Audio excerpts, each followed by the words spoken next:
guys would like to click your buttons to take a long rest here, we'll go for that long rest. And when you all start to pick up and wake up in the morning, you'll be inside of the Arboretum. While I still like my description that the Nether Oak is very clearly the center of this place, and that it's kind of all in lines, kind of like how the National Cemetery at damn, I can't think of the actual name of it, but even like trees, often they do in forests where you can tell that it's cultivated. I like the idea that the Nether Oak is visible. It always has kind of a straight, almost aisle-like view to the actual temple. But this is one of the maps that, with that kind of expanded Ythryn, came with that, and I am not going to hesitate to use them, even if they don't fit how I would describe these things. It gives you somewhat a sense of the size of this place inside of the whole place. But if you guys are kind of picking up inside of the Arboretum, what kind of thoughts do you all have as everybody wakes up? I think at this point I think we ended up with Valixis and Brennick getting back to the group. Um, Brennick would have gone inside. I think at some point there, Fen would have been finishing up with his meditation. But more or less, Valixis is kind of resigned to hanging out outside of that dome until the others kind of return. Um, Actually, you know what? Let me have you roll. Um, each of you, can you roll wisdom saving throws, please? Excellent. Neither of you are going to have especially like great sleep and or meditations. This is a very psychically active place, and while your dreams are vastly your own, it will definitely be one of those things to start to recognize deeper and deeper that there are certain dangers to this place, that magic is indeed working differently inside of Ythryn or something along those lines. Um, but for what it is worth, what kind of thoughts do you all have upon waking up and finding that you've made it through? It's not necessarily a night because the light of the Mythaler is always there. A lot of this city is lit by eternal flames that are always there, and the ice overhead hides the sun that you all have kind of allowed to rise over Icewind Dale. So it's a weird sense of I feel rested in a place that doesn't necessarily want to let me rest. Maybe as she comes out of the dome, looking around for Valixis, Valine will kind of start to call out, Valixis, are you here? Are you feeling better? The bullets will kind of like come out from behind the rock, or pretty much slide down from the top of a rock, kind of like holding her head. Yeah. Mm. Why do I feel like we had? Why do I feel like the night was weird? And she just kind of like rubbing her eyes. Ugh. I ain't get much good sleep like before. And then she kind of looked back at the stone. I don't remember climbing on the stone. I feel a lot better though. Why do you ask? Perhaps it is best that we speak with everyone, and kind of gathering everyone around. Valixis is going to kind of approach others, and I did not sleep well. Even within the dome, my dreams were haunted through the night. I was already worried that something has happened. Perhaps our safety is at risk. and I fear more that perhaps, and I mean this as someone I hope I can speak as a friend. I fear a great danger claws at me. I'm worried that a power has taken over you or assailed you.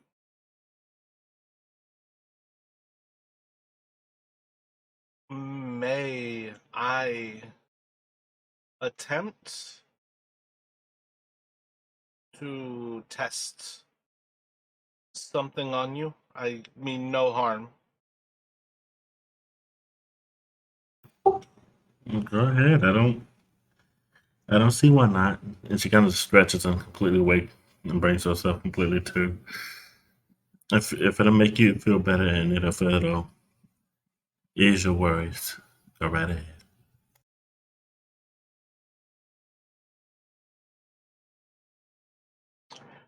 So she is going to start to weave a spell. Her magic is perhaps a little bit different than some of the others that you've seen. I believe Brennec's the most recent that you all have seen attempt to dispel magic on something. But she is going to attempt this spell, taking a few moments to cast it, and eventually reaching out a finger to kind of like rest her hand on your shoulder to release this spell into you.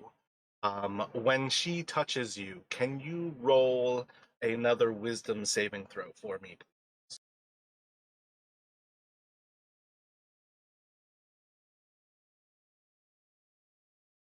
I'm sorry, that's just for Felixis. So when she touches you, you kind of have like a start, and you almost recognize, like, in kind of a hindsight, like this was you a little bit more being worried that you're going to react than that your body actually does something. You don't have that shearing pain. Your vision is still locked inside of Stygia. You're still looking at this icy tundra, but that like migraine kind of like explosion in your head doesn't actually happen when she touches you this time. But as she releases the spell, nothing kind of changes.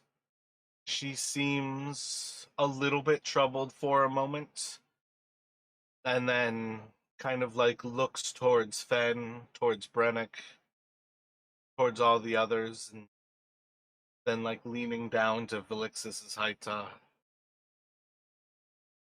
I am sorry for doubting you, friend. I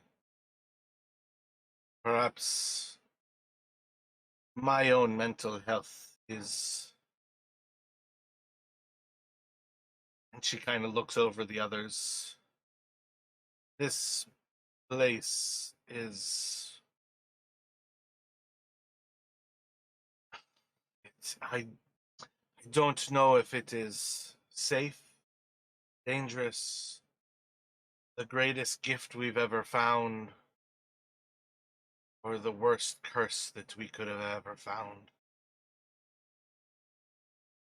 But I am glad to know that at least now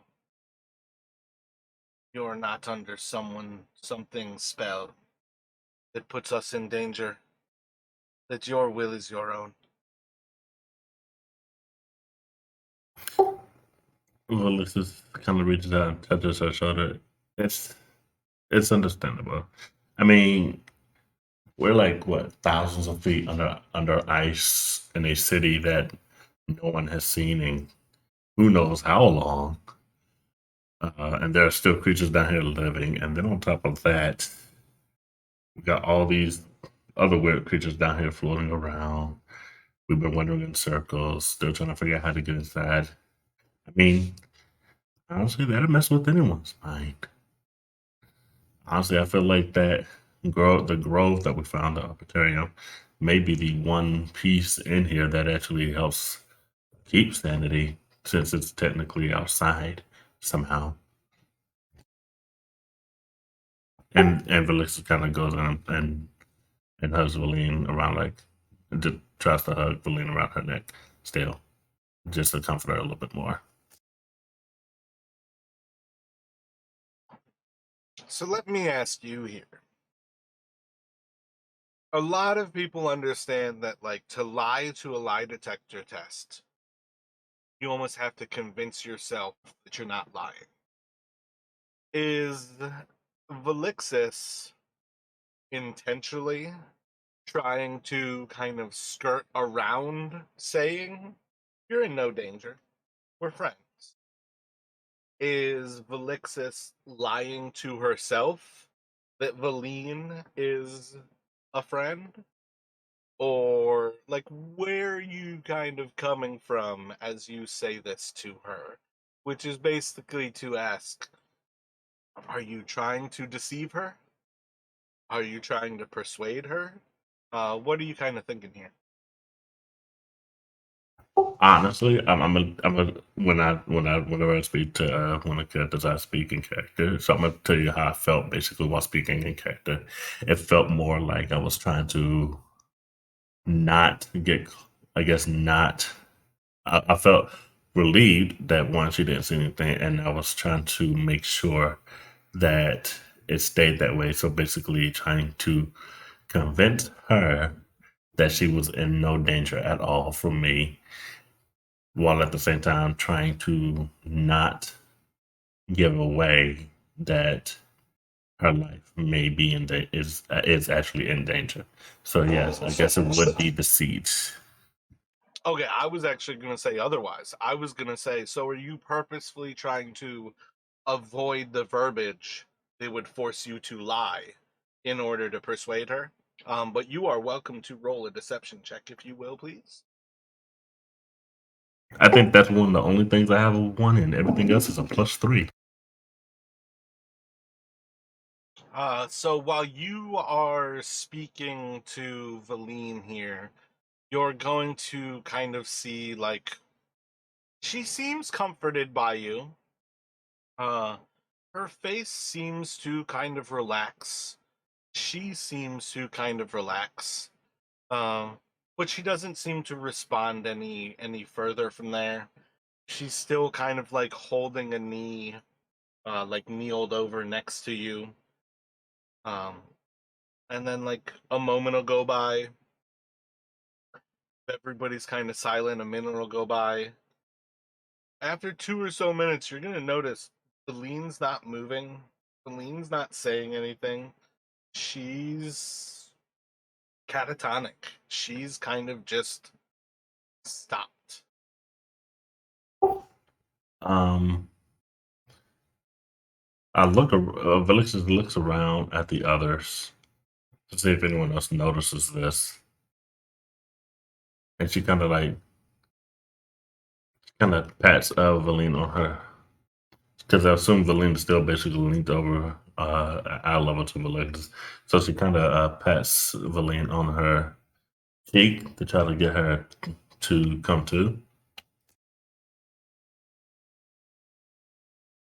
So you would probably be the first person to notice because, yeah, she's basically kneeled down right next to you to be at the same height as you. So you would definitely notice probably a little bit before the others.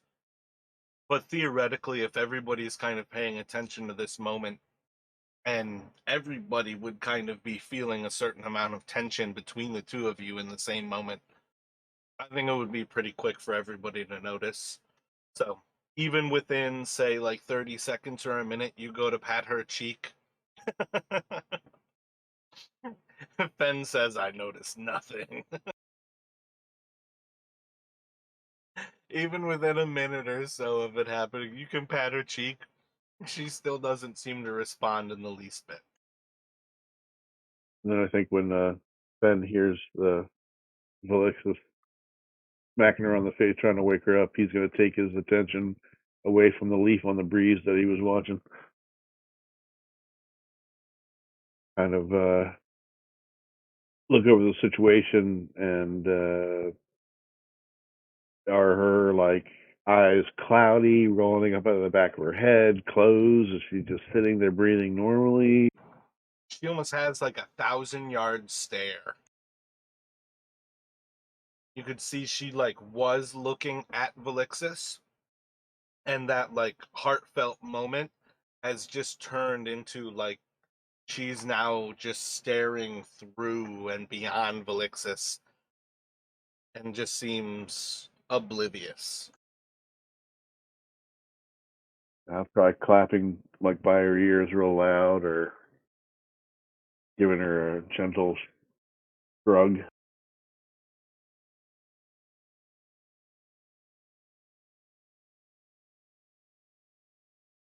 Clapping next to her, moving her, doesn't really change anything. You almost notice that, like, with a little bit of like a nudge, you can almost offset her balance, and she's going to start to fall over. Doesn't catch herself. So she'll just kind of like almost roll over to the ground, and she's almost holding this exact same pose.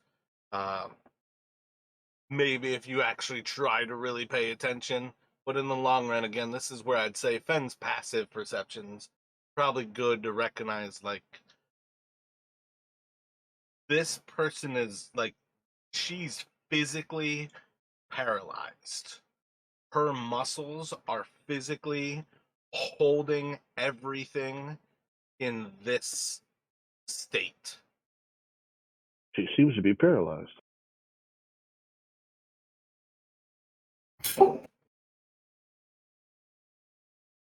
Um, Velicious kind of like leans over her and noticing that she kind of looks back at Fan. I'm not. I don't think we can help her here. Um, what there may be an area nearby we can get her to get her some assistance. One of the towers, or there may be some supplies somewhere. Honestly, if it is any, it would be one of the towers that could probably help us to cure whatever ails her. When you turn your head to look to where Fen is and where Fen's speaking to you, when you go to look, you are going to see that there is about a 20, maybe 30-year-old young female with stark white hair, or stark white skin, and these kind of like soft, almost pastel purple horns that reach down like her face and kind of curl up right next to her cheeks. And when you kind of like look over, the distance between you and the voice of Fen is the same distance between you and this tiefling that you're looking at. And when you look towards Fen, she's going to say, "I have arrived, sister. Find me at the sky dock. We have much to discuss." Velicious will kind of say, would respond, "Where is that?" Have you passed by the chain lightning stadium? The Tower of Abjuration. To the south. Follow me. Find me. Okay, so after that, Velicious will kind of to finish. She's going to say, I think I know where I can go to help her. Are you? Do you think you'd be able to be fine sitting here watching over her for a little bit? I can't really take her body with me since she's Yes, we will guard her. okay, and that's from agrees to guard. Let me see something.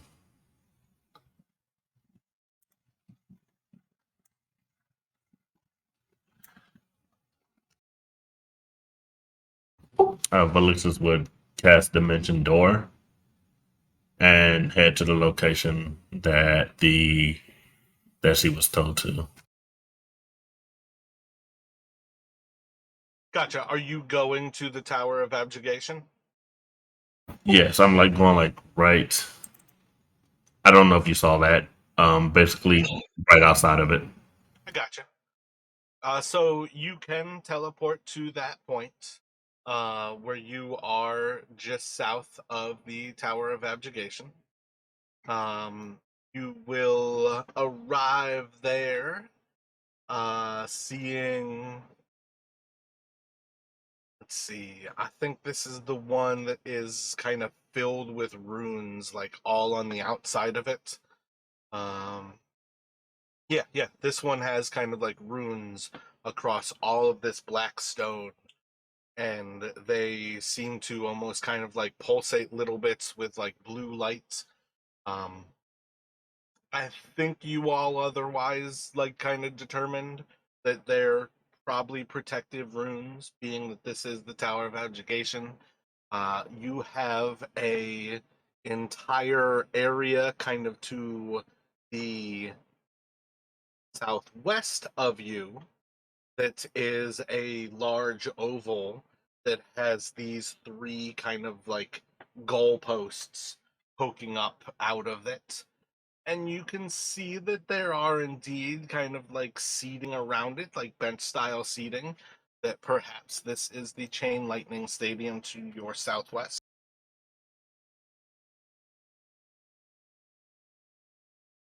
All right. So once Felix notices this, she begins heading over there. And as she's headed there, she's thinking about the conversation I had, everything, and she's wondering what this person is going to ask of her.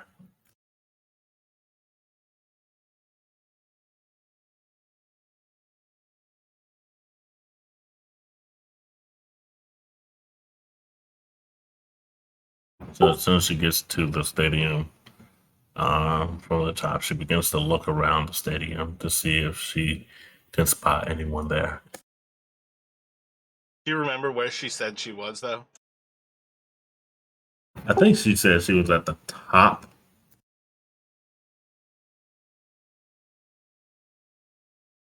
So, roll an intelligence for me. Ben, when Velixis leaves, what are you doing?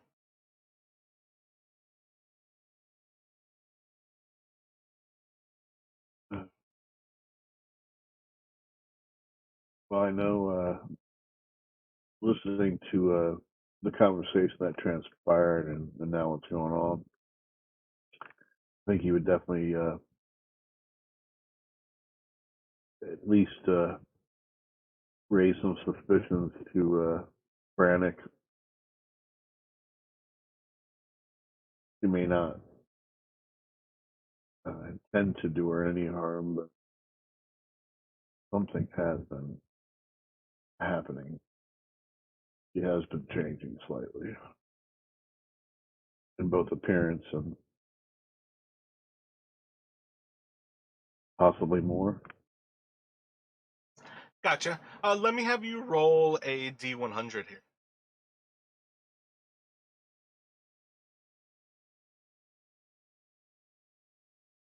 And the world implodes. Everybody's dead. Sorry. I was about to be like, what? I mean, the fact that we just rolled the exact same number is absurd. Uh, like if it's one in, what is it? It's like 1 in 400,000 that you could do it with a D20 twice. I don't know. The odds just seem astronomical. Like, what is it? It's actually like 1 in like 1,000, I think, to roll the same like D100. Well, I can't see your roll, so I didn't know that, but that's not. Oh, my bad. I didn't realize mine's on secret right now. I will take that off because I like my rolls to be public. Um, so when you go to speak to Brannick about this, as you two are kind of discussing, there's just going to be a moment where the two of you hear kind of a little bit of a thud. And it's like that moment where all of a sudden, like, Valine's body just. And as she kind of like falls out of this odd, like turned over kneeling state, the two of you are discussing this and kind of catching her. She kind of stands slowly. You can see she's like struggling. I don't understand how something could be so comforting, so horribly frightening at the same moment. I fear so much. I'm worried. I must.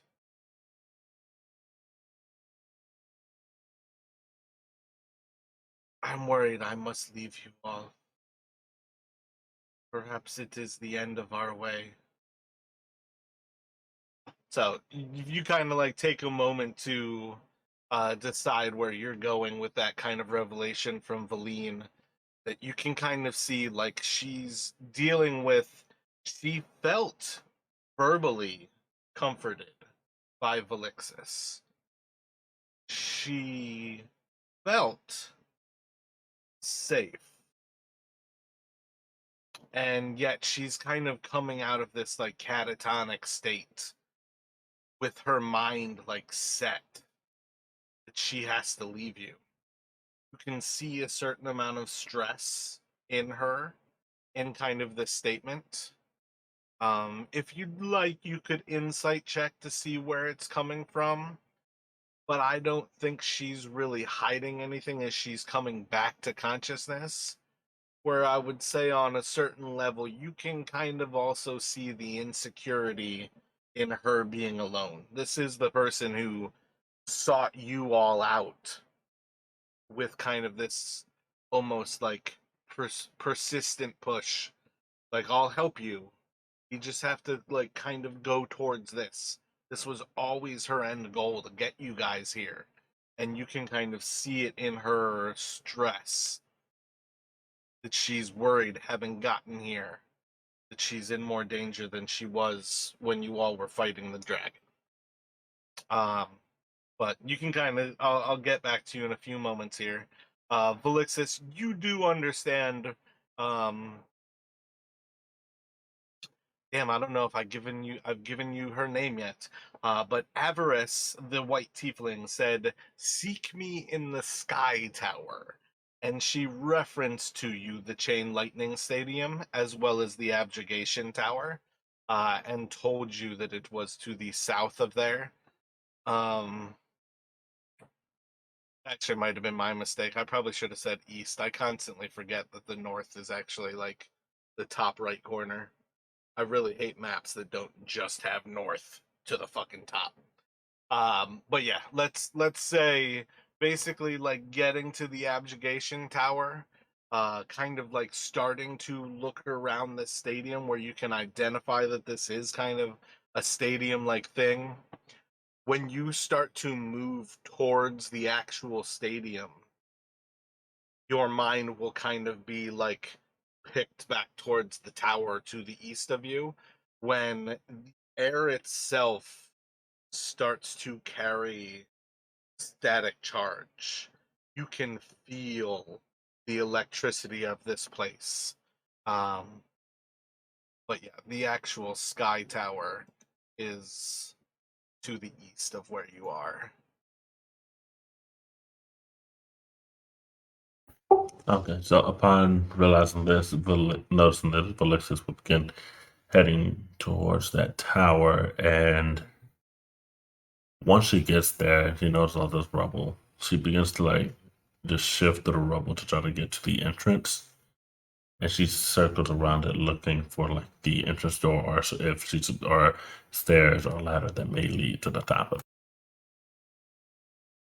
Gotcha. So, like a lot of these places, they kind of have like an open base to them, a lot like that central spire, where you can kind of like walk under the pillars that hold up these spires. and you can indeed find a staircase.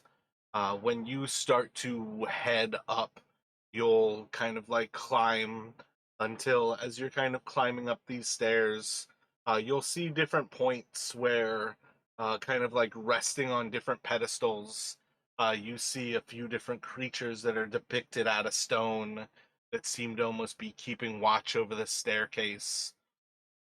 um, Kind of continuing to walk up, you will eventually come out on this top central area, a little bit shorter than like the auditorium further to the east of you, probably about maybe a third of the height shorter than any of the other towers. The abjugation or like the transmutation are close to you,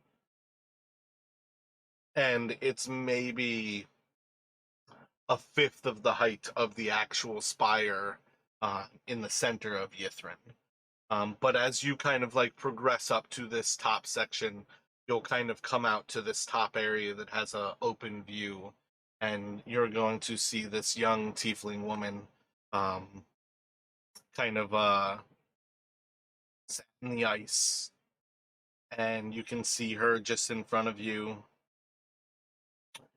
and you are blind, walking around in a different world, now hundreds of feet in the air. You did not see any of the creatures in the staircase.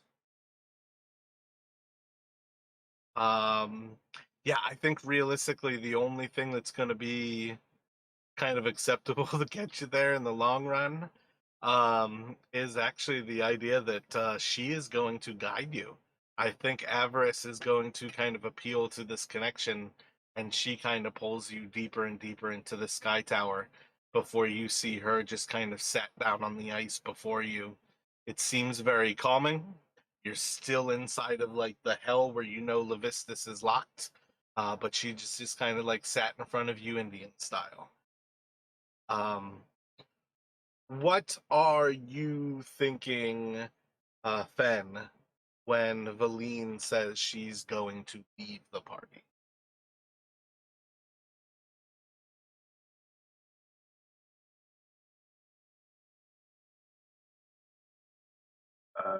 Fen would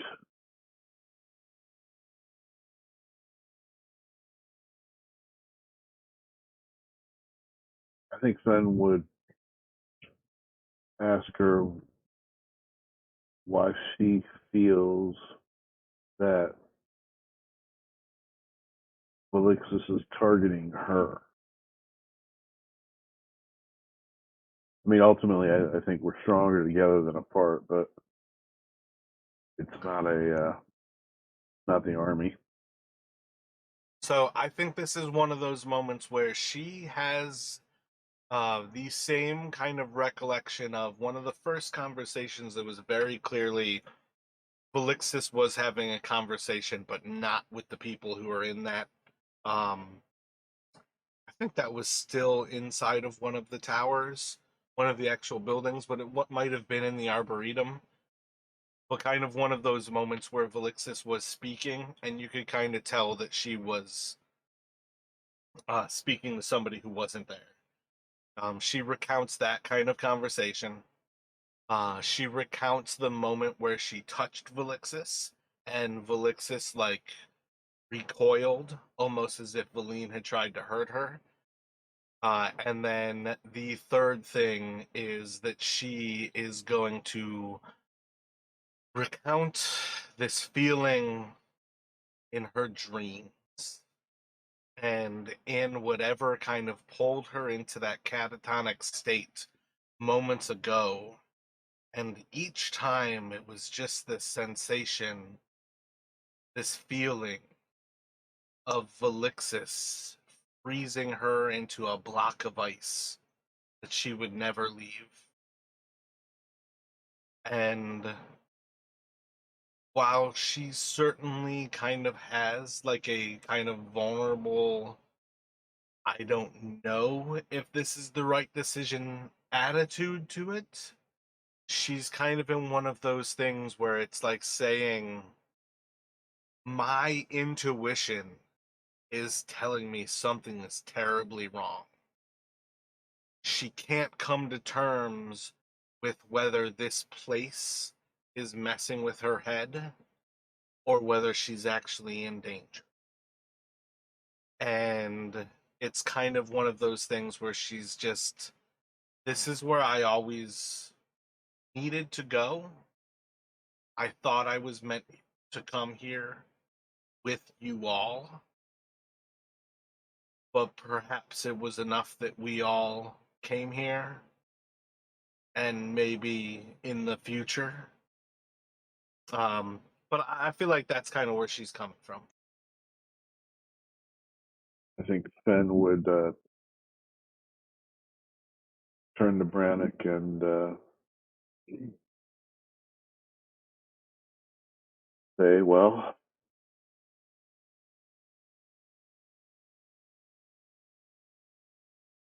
it's possible, is it not, Valine? You're a necromancer.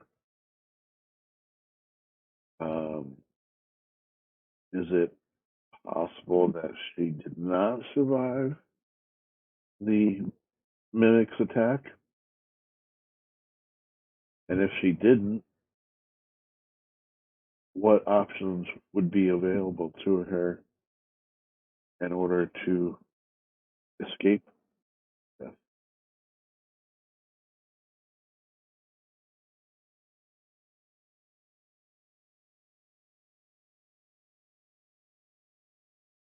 We are dealing with magics that no one has a solid understanding. I was hopeful and reassured to attempt to dispel any magics that were on our friend. I know there are many ways to maintain beings. Few of my powers keep them as they were. Much of necromancy is a shell. Its only will is the will of the necromancer itself. You've all already proven that the manipulation of gods is within your grasp. Our grasp.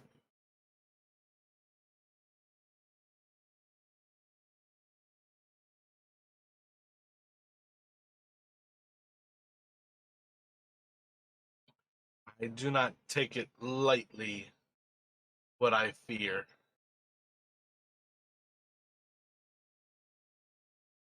But I do feel it.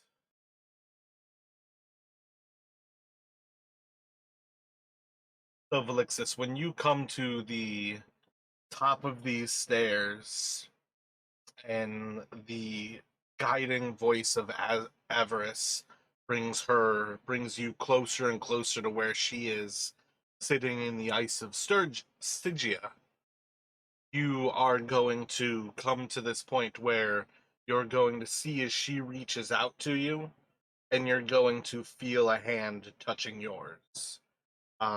And she's going to basically say to you, "Sit, sister. Join me."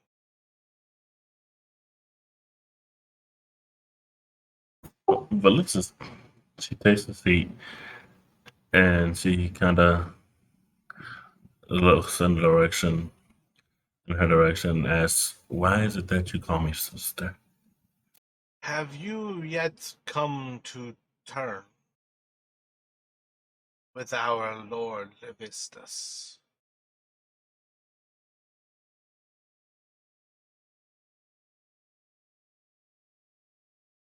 Are you aware the cost we all have given for the power of him?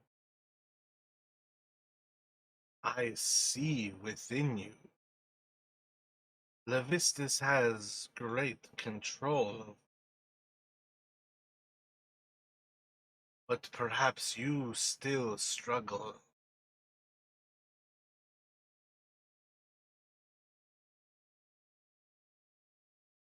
Do you deny him?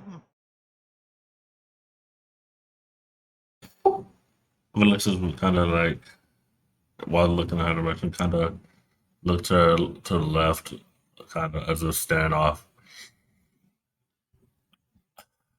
I'm grateful for the gift he has given me, for the life he has returned to me. I've not defied him.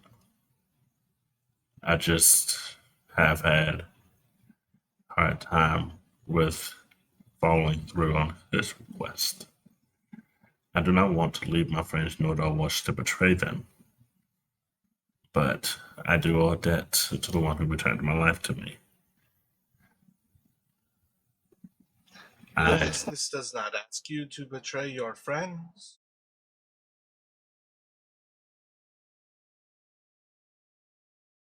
Levistus asks you to take what is yours. Take the power that you want. All Levistus asks in return is one particular object,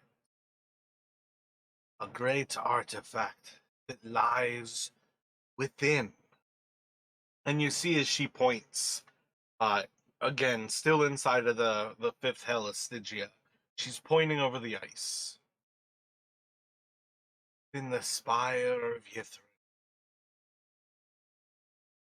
Irolithas has a great spindle capable of freeing our Lord, our lives. Point there.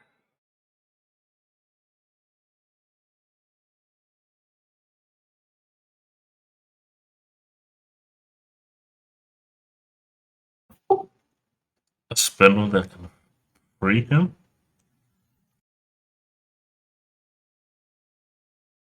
How do we? We have been trying to get into the spire. How do we? How do we get in?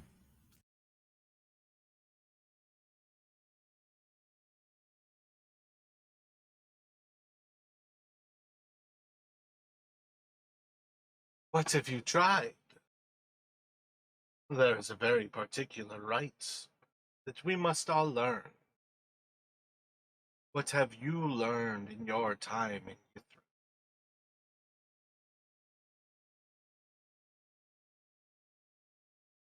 So while you consider what you might tell her along those lines, Fen, do you have any other further thoughts, like with Valine at this point?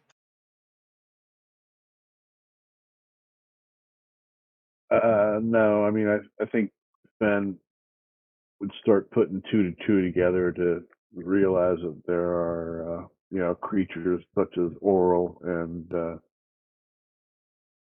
I think he's heard the name of this before. These god tier powers could uh, have de- make deals with the devil. I think he'd be aware of it, but I think he's just going to sit there and contemplate.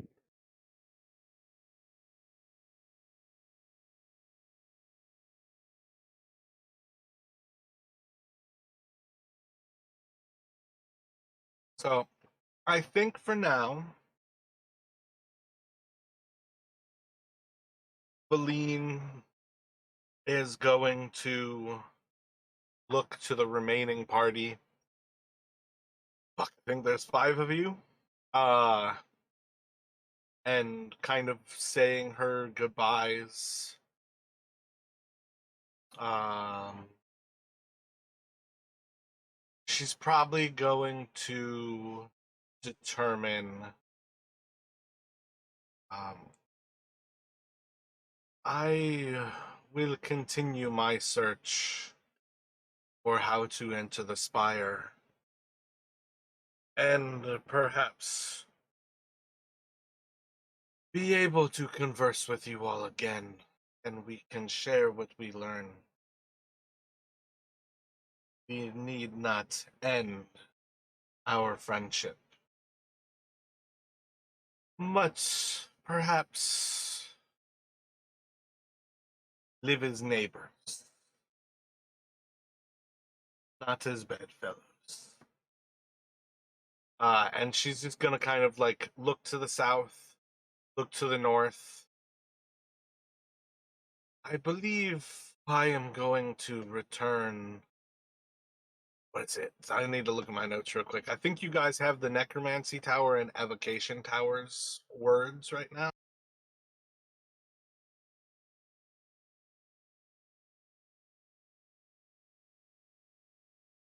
Yeah, she's going to say, I believe I am going to turn to the north, attempt to see what I can find in the Tower of Divination, and perhaps continue around. And she'll basically tell you all that she's going to start to head in kind of a clockwise search of Ythryn, kind of heading that way. And she'll more or less ask you all, I don't know why my mouse can't just hold a click, to start to do maybe counterclockwise. So perhaps you all meet in a day or two again, and can potentially share information. But she's going to start to go in her own direction and kind of taking the moment to, say goodbyes to Brennick and Fen, who she's known the longest. Dorian, Ged, Galeria, all of them are still close enough acquaintances. Y'all have been through some shit. She says goodbye to everybody. Um, Professor Scant will kind of be over one shoulder, her snow owl resting on her other shoulder. She'll kind of one last bow before she's going to step away and begin to walk off to the north as she leaves the Netherese.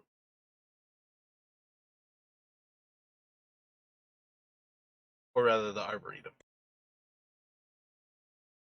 Any thoughts on what Fen would do when you've now got Valixis off on her own, who's also blind, as well as now Valine is left on her own? How does Finn feel about that? Realizing he just let a blind cobalt go off on her own. Well, I was thinking you were going to take Brannick with you, but I think he would she would at least taken her CNI person, right? The Alien. the fact that you just teleported away, Valixis is alone. There's nobody else in the actual group who you can simply just teleport with. I guess I didn't necessarily make you tell me what race Galeria is.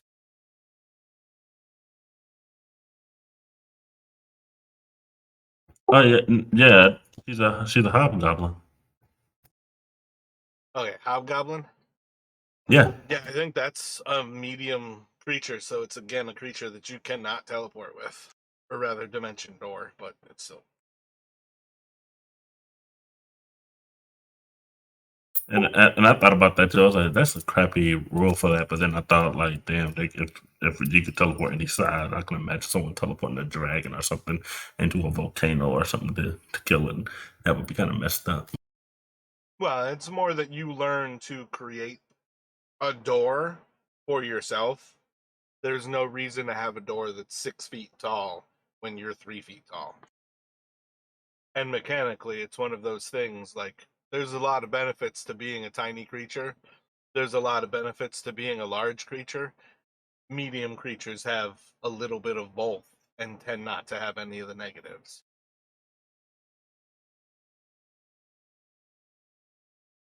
Did you mention to us where you were going? She said there. That was one thing I was waiting to see if Valixis would say the Sky Tower, talk about abjugation, talk about the Chain Lightning Stadium. Valixis said, I know where I need to go to help her. And then she basically cast Dimension Door. And that's one of those things where I'm not sure anybody has any time to react. Dimension Door is a bonus action, right? Let me check. Actually, I'm not sure.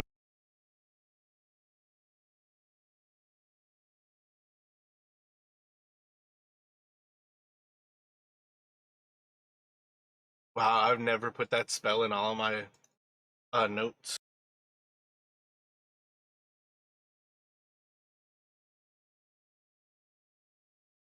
Alright, it is an action, so it would have taken you 6 seconds to cast. But I still feel like that's still one of those things where basically the way you played it was enough that it was kind of like, I'm gonna go find out how to help her. I know where I need to go, and then you're like casting to.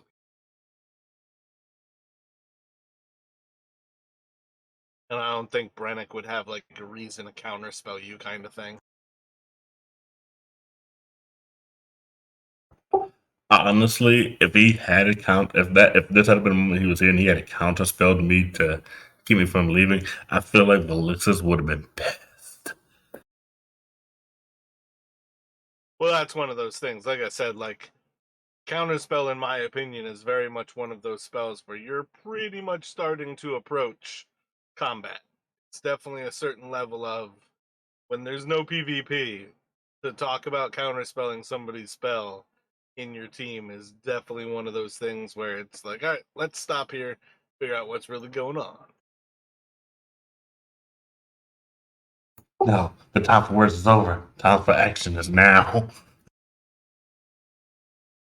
Yeah, so I guess at that point we'd all be looking at each other and be like, should we wait here for the blind kobolds?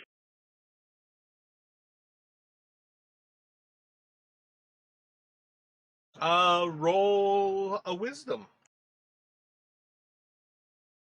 I'd say that to me says the two of you are moderately patient. You are welcome to interpret that however you would like in the long run, because again, that's me telling you. It's not necessarily how you have to play the character. But I would say on some level, I feel like that kind of fits, that there's a certain amount of wisdom. Let's stay put for a little bit. But I do feel like there's also going to be a point where you start to wonder about that.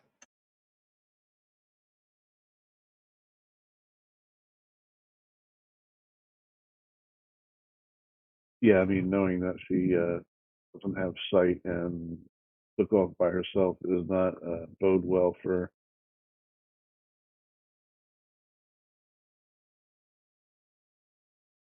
Alexis if she gets waylaid or sidetracked.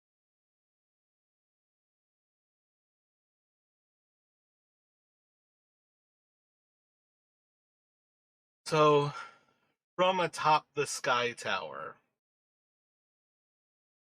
sitting down with Avarice, she's speaking to you about kind of this contract that she understands, that you pretty much necessarily have with Levistus. She seems to have maybe an experiential kind of understanding of it. Maybe not so much that she said why she is, but you can kind of pick up that perhaps she's in a pretty similar situation. Do you have any thoughts while you're up there and she basically tells you there's a particular artifact that I'm looking for, and we're looking to free Levistus? And basically, this is the answer to your question, why do you call me sister? And it's basically her saying, because we're now one and the same. We both serve Levistus. So Valixis is gonna kind of. She takes a deep breath. Honestly, I sure learned a lot while here. All at the same time, feeling like I learned little to nothing. I mean, this place is entirely of ice. And then there's this giant city just sitting beneath here. Mm, now I got my, and now I serve the rest of the end. I'm being told to take what's mine. So I'm not sure what all I've learned. So far, it just seems like everything has sacrifice. And sometimes those sacrifices might have to be life, and I'm not sure how I feel on that. And she kind of goes quiet for a bit, and then if me and you are both in the same boat, if you got something for Levis, and you said that he didn't tell me to kill my friends, then let me ask you, how would I take the power from my friend without killing?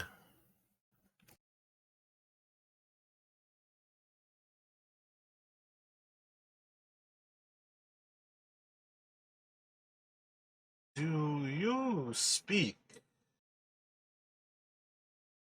of that moneyed bitch, Eileen Harpel, as your friend?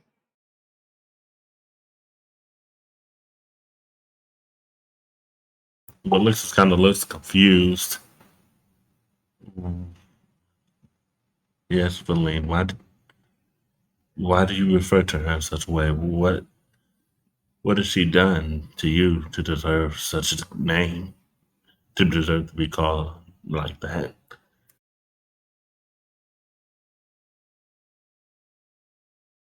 She's just gonna start cackling in your face as she starts to laugh. You do not know her as I have. She has no skill. She has no talents that money has not bought for her. Her family owns magic that she uses. Her family has bought her a place in the Arcane Brotherhood. Were she to fall, there would be no loss for the brother. I am not supposed to hurt her, but for nobody to see, no one can tell the Arcane Brotherhood. I would sooner take her life for the pleasure of it. The challenge would be minimal. Her skill, her ability to weave a spell, it's rote memorization. She does not create the magic she weaves. She steals magic she weaves from wizards who have come farther, even more, and whose talent is far beyond hers. It surprises me more than anything that she has made it this far. It does not surprise me that it was on the backs of those who would work and sacrifice their lives. Find this place.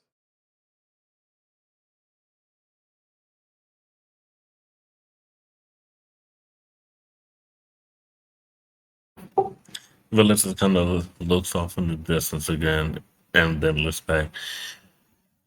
Well, honestly, that doesn't sound much different than what I feel like I'm gonna have to do. But I noticed from what you were saying it sounds like you do know a way that I can take her power without killing her. And if she is as such horrible as you say, then why kill her off? Just make it so that why not just make it so that she can never use magic again? Did your Lord Levistus ask you to baby her and wipe her shitty bottom? He told you to take what is yours.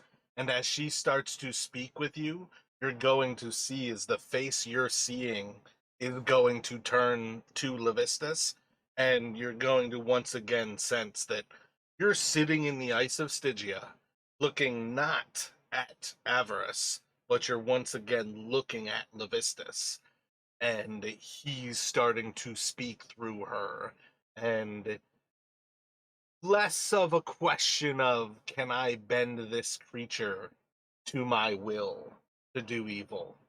You're seeing he's getting close to telling you you don't have a choice. You will kill her and take her power. Or you can freeze forever in the ice of Stygia, and you will never move again. You will never feel the power of the we again.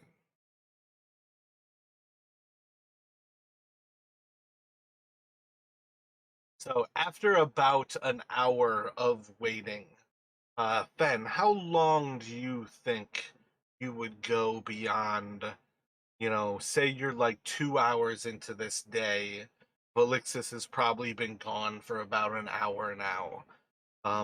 Brennick is starting to feel at least a little bit kind of antsy, like, as far as like say Brennick's concerned here, this is again somebody who's like, this place is filled with magical power, and we're sitting in a forest.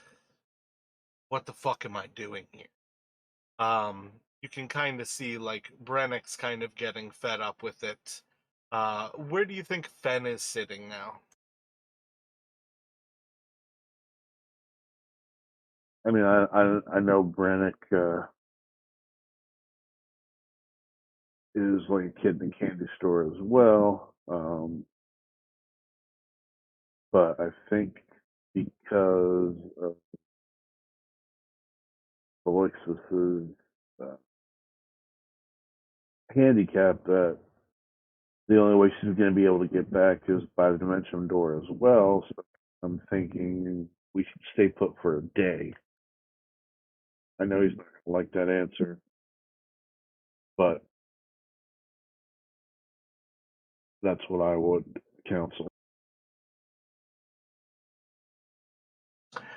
Gotcha. So if you were to kind of set a base camp into the Nether Oak or into the Arboretum, uh, what do you think you're going to do with that day? Is this Fen like pacing around, keeping a lookout? Is this Fen kind of taking some time to simply relax in one of the trees and kind of feel the wind of this place? Because again, this is still inside of like it's that artificial weather, so you guys are in, you know, the type of surrounding that is very much kind of a comfort to an elf. What kind of thoughts do you have about what you would do with that day? Yeah, I mean, from an elf point of view, one day is uh, nothing in the grand scheme of things. So I think he would just take the time to enjoy some weather and some surroundings that he has not had an option for a while.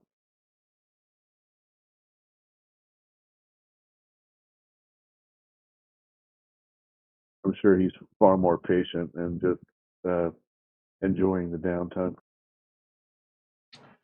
Gotcha. So Brennick's probably hanging out and trying to remain patient. You can see at different times where, as he's kind of like pacing around, I'm not sure how frustrating it would be to you, But this is definitely one of those things where you're probably sitting silently, simply enjoying the moment. And you can constantly hear like who's humps and kind of sighs from Brennick, who's like pacing back and forth. You can see at different times where his eye like passes off towards the library, passes off towards the Tower of Divination. You can tell that he's distracted as he kind of tries to sit and remain in this place. Occasionally, he pulls out his spell book and he'll put some time into kind of like doing some actual writing work, but it's always short kind of bouts before his will kind of lets up a little bit and you see him kind of approaching like back into like the I need to like move, kind of thinking about these other places. You can just see that he's kind of unsettled through this. But the two of you can kind of remain effectively for sort of an undisclosed amount of time at present here. Felixus, what do you have in mind as you're kind of getting this imperative now from Levistus? At this point, I don't think Willis will actually have any fear towards him showing up, though. Should be more like a dang it. She wanted to save her friend, but if I'm gonna have to, it, it'll it'll be. She's thinking to herself, it'll definitely be on my terms. But I feel like she's like she still feels like this is wrong. Let me have you make a Constitution saving throw. When you're kind of contemplating how you can go about this and almost not betray yourself, you can feel this like searing cold just like cutting down your spine. And your spine just feels like there's a blade just like running down your spinal cord, splitting your spine into two. Excruciating pain. You weather it. You can feel that there's a certain sense. If you do not follow the will of that which maintains your existence, I will pull your life from you. You do not have a choice. Beline is your prey. Take her. Be. Avarice is your future. Follow your sister, and there is nothing else in this place for you but to free the Vistas. Your life is forfeit. Free me. And you're just gonna go darkness. You do not see anything. You no longer feel the hand of Valine in your hand. You are at the top of a tower, completely blind. What would you like to do? One second. 1 second. Just checking this here. Okay, so what Valix is gonna do? She's going to cast fly on herself, and then she's going to basically make herself go up about 30 or so feet, and she's going to kind of face the direction that she thinks the others are in from where she walked from. That's the direction she's facing. Make an intelligence check. And you're just gonna walk off the top? Kind of. Since she casts fly on herself, and she's gonna go ahead and start basically, yeah, just walking off the top and flying in that direction that she believes that they're in. And occasionally, she's gonna throw out a fire bolt to, I guess, try to alert them to where she's at, so that they can call out to her to let her know she's close. And she's actually gonna, yeah, that's what she's gonna do. Make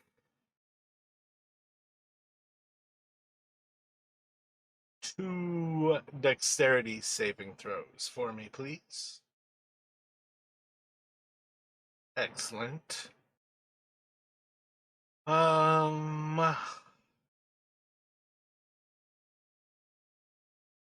Yeah, I'd say sometime maybe mid to halfway through your days, everybody can basically reunite. Seeing these little fire bolts coming from above, you'll kind of spot Velixis kind of approaching. I feel like I rolled a d20 already for myself, but yeah. So you kind of see like Velixis approaching. Um, I think for what it's worth, you guys can start to yell to her to bring her back if you wanted to. Feel like that's probably about the best solutions y'all have. Does that sound like what Fen would do? Is once you see this like flying kobold just slinging fire bolts, that you're gonna just yell off to her? Yeah. Over here. Gotcha. So you guys can bring her back to you, just sound a voice.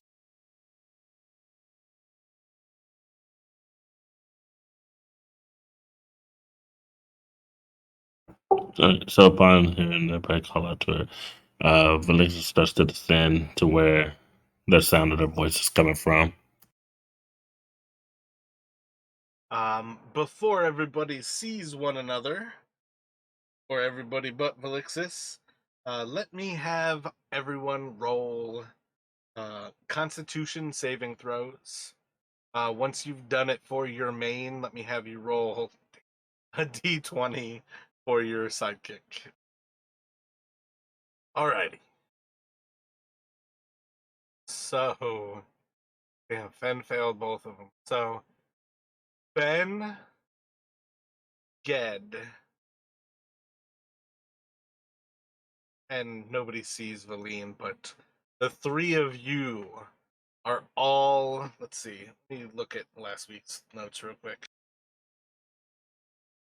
I am such a dumbass. I wrote Velixis, Brennick, Dorian, Valine, Ged failed. I think that has failed this test, but my dumbass didn't write down what. Yeah, that's what it looks like it is now. So let's see who's seeing this. Well, I guess realistically, Fen, you see.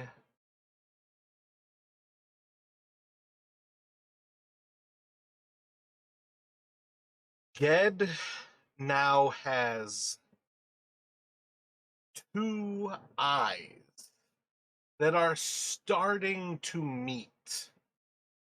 Where a bridge between them would normally be your nose, it's almost like his nose got a little bit shorter, top to bottom, as his eyes are starting to come more and more like centered, like sagittal on his body, as his eyes are starting to meet. I believe Ged has it worse. I think he just failed both of them. Nobody has seen Valine, but effectively she's at that same state right now. And I think this is the first one for Fen. So, like, Fen, you can't see it on yourself, but somebody can point it out to you that, like, your eyes seem to be getting closer to each other. And this is going to be one of those moments where, as you guys start to really come in to kind of this recognition that over time, all of your bodies are starting to change. You know for a fact that a day ago, Ged did not have eyeballs that are touching each other. And now he does. And this is going to be one of those things where you've just had Valine like stomp off on her own, worried that something terrible is happening, and now you're coming to the recognition that like something actually is terribly happening. Let me have everybody make. You can either do Arcana, Nature, or maybe Intelligence. I think just a simple Intelligence. But if you've got Arcana or Nature, you can use those proficiency.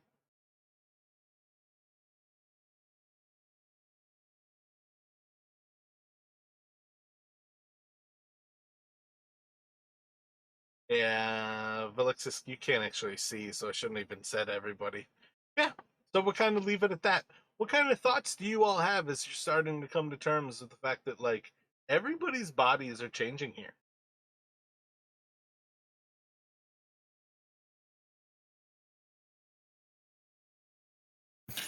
Honestly, for Alexis, it's just like, oh my goodness, I can breathe on the water. I got fucking gills. I'm the first cobalt that can breathe in the water. Ben, I think, is going to freak out a little bit. How does that? How do you think that freak out is going to go for Fen?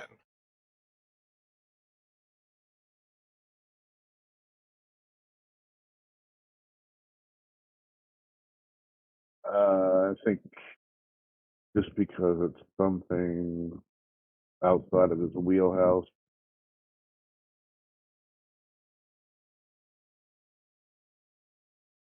Recognizing that it's some kind of fundamental magic or those creepy eyeball things. Excellent. That was exactly what I had you rolling for, was to see whether you guys were going to notice those eyeball things that you probably see walking around here. Those are Netherese. They've turned into those things. Yeah, I think Fen is putting two and two together. After the morning and everything, Alexis would, because since she can't really see any of this, You can she like would feel basically, on your face talking about it, and you would be able to feel like, I think my eyes are closer. You don't know, they're not touching yet, but it is one of those things where, just like if you touch your gills, you knew when you didn't have gills. You know those feel new. Um, and that's one of those things. Like you could pretty much touch your face and like sense like, my eyes have almost shifted forward, whereas like a lizard normally has kind of side view eyes. You're now almost looking forward like a more like a human.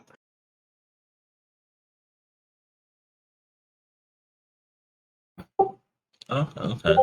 Yeah, she would definitely feel on her faces to try to feel that, and she would kind of ask, "Wait, is Valine all right? She was paralyzed. We need to check on her." She decided to travel on her own.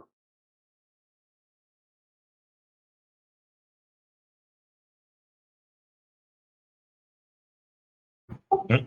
Huh? What do you mean she traveled on her own? She was paralyzed when I left. What happened?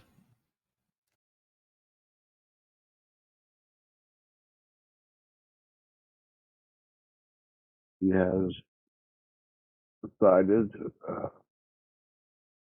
and fears that there is some ill magic working against the party and decided to explore as a associate, but not a traveling companion.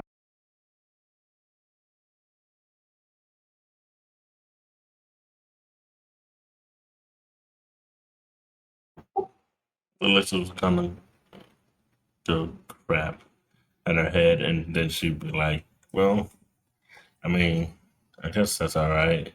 But at the same time, I mean, I mean, we always have someone or something working against us. It's nothing new. That's, should we continue our search then to try to get into the tower, into the spire? I mean, we got to, we gotta get in there. So we should be able to get. We gotta get into there soon. So, at the thought to continue forward, I think Brennick would be pretty quick to kind of leap forward and say, yeah, let's go for a tower.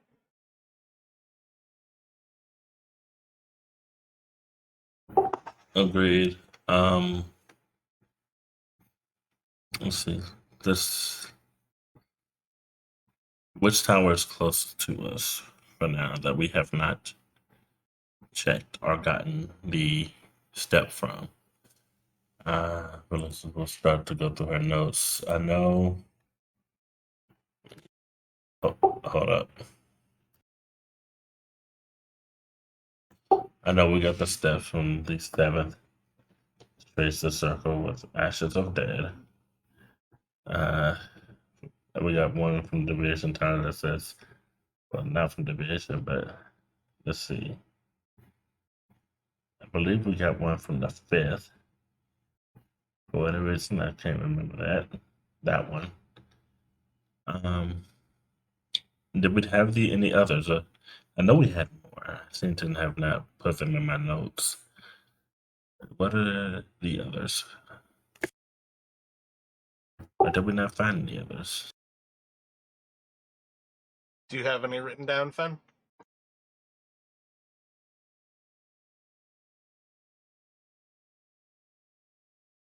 For the towers,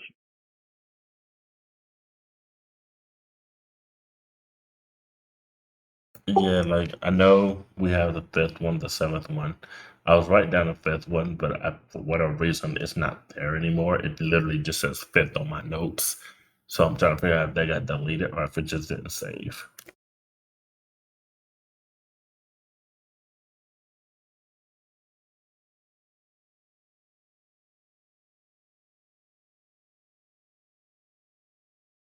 I'm missing my note on that one.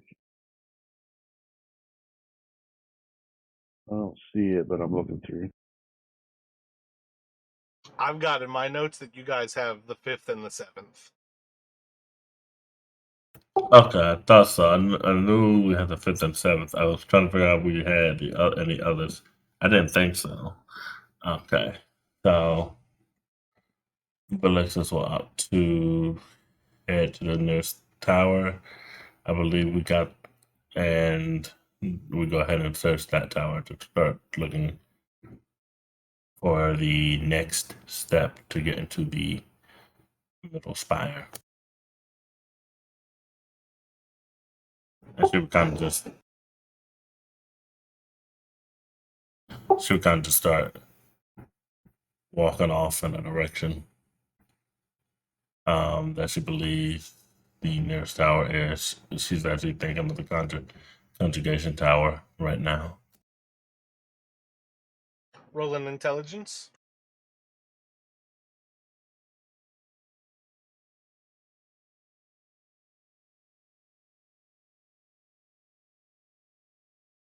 Do you have a thought what tower Fen would be interested in going to?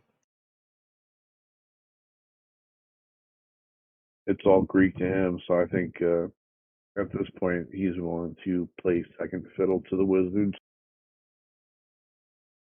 Gotcha. So, Velixis can start kind of walking off, mentioning that she's heading towards the conjugation tower. She does a pretty accurate job of heading in that direction. There's definitely a few moments where maybe you like put a hand on her shoulder to kind of like redirect her. perhaps Galeria does a little bit more effort here and there to kind of like almost like holding a conversation with her, like kind of like step a few ways, a few like steps away from Velixis. So like with her voice, she can do the same. Kind of basically get you like in line with the trees of the arboretum, instead of letting you just kind of like walk into trees as you kind of blindly go.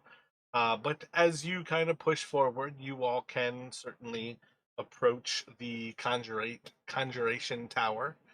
Uh, and I would say at this point, let's take a break. Let's go do like a bathroom break, come back 15 after. If you need a full 15 minutes, it's perfectly fine. We'll do 5:20. But like always, if you finish up early and you come back to your desk, let me know and we will pop back in a little bit early. Okay. All right. Hey, question. When you spoke to Brannick, did you ask him how he would feel about Valix's doing Valine in? Oh yeah, yeah. Justin's good with it. Okay, okay. Yeah, like after he said he was sick, I hit him back up and I'm like, I'm sorry, I just wanted to make sure to ask you this. Do you care if Valine gets murdered? Like it's not gonna ruin your fun. And yeah, he said he's cool. Yeah, Brannick would do the same thing.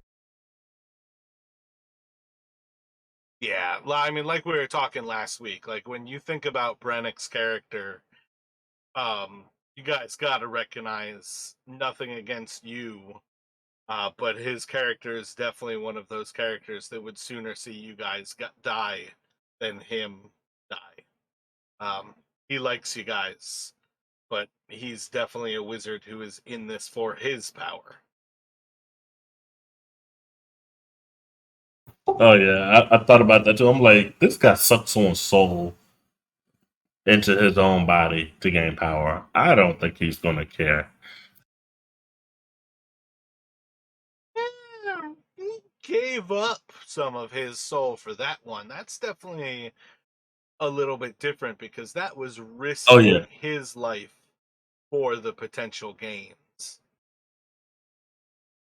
That was definitely like a little bit different than the in the long run. I need to make sure that I live. But that's one of the things like I don't necessarily care where people go with their choice of alignment. I want you to act true to your character. But there are certain alignments that once you start making choices that contradict the team, gets you turned into an NPC. I think Evil Wizard is one of the easiest alignments because it's just playing a wizard as far as most groups are concerned. Because an evil wizard is definitely the type of person who that's simply somebody who wants to gain power, and in the long run, when it comes time to leave the party, it's because they're no longer valuable to him. It doesn't mean that you don't help them as an adventurer from like 1 through 12 or 1 through 15, but on some level, every wizard pretty much becomes a like lone person, and it tends to be because the wizard outlived or the party outlived its value to the wizard, be them evil or not. But yeah, I think Brennick probably falls pretty close to kind of an evil alignment in his search for power. Doesn't necessarily make him evil in comparison or like in relation to you guys. Um, but I feel like he's played that pretty solidly throughout this, where for Brannick, most choices are like net value. Am I going to gain power from doing this? And if it's yes, he goes through with it.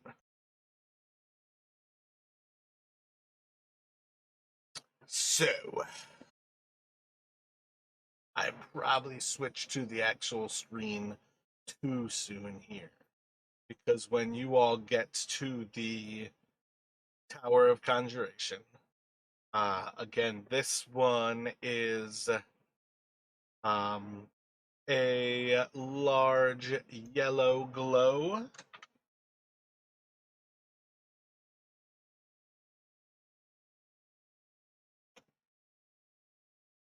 Actually, I'm going to drop the picture of it into Discord in a second here.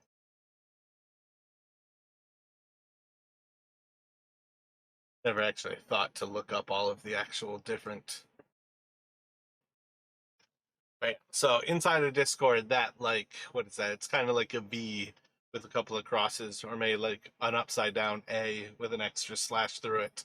Um, but you guys see that symbol kind of glowing brightly yellow in this tower as you approach. Once again, noticing this is the Tower of Conjuration, or of Conjuration. Let's see. Oh yeah, this one isn't actually locked. So yeah, you guys can basically walk into this like lower level again. It almost like has these kind of leg-like growths, a lot like the central spire, that are basically the columns that kind of levitate it above the actual floor of Ythryn, or the base of Ythryn. And you can find one of them has a spiral stair that kind of leads up and around one of these legs before you see these two solid metal. I guess it's still that black kind of steel of the Chardolin that make up these doors. When you go to approach them, oh yeah, I did do it too soon. When you go to approach the doors, what kind of thoughts do you all have about entering this tower? My bad. Let's say that's kind of the view that you have right now from the outside of the tower. You can see there's these steel door, or these Chardolin doors that kind of protect the tower.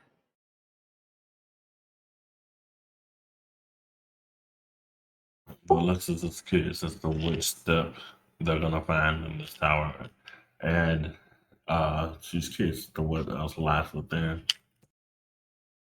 It's been on the third tower that they come to, and she's ready to get into the spire.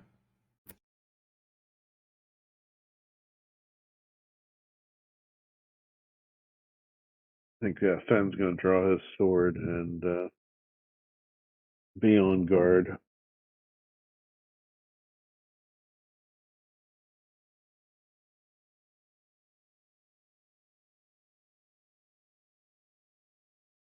Gotcha. So Fenn's just kind of like looking around, paying attention for things around. Roll a perception check for me. Looking around for right now, the city seems quiet and calm. I think by now Fenn knows that doesn't necessarily mean much of anything. The city, when you all first walked in here, seemed dead and silent. You've seen life in this place. It seems vastly as if it's kind of slumbering almost, but you've seen things kind of whirling about. So you can kind of keep an extra little watch over here, being a little bit safer. Um, Alexis, you're dreaming of getting into the central spire. What are you doing here, though? What are you doing in the here and now?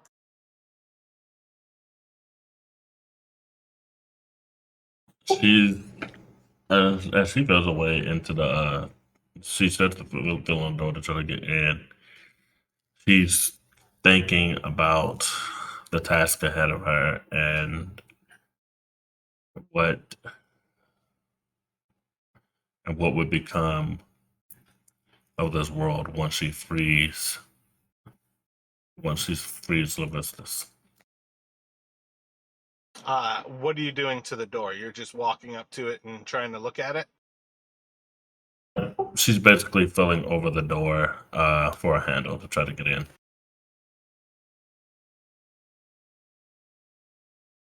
Let's see.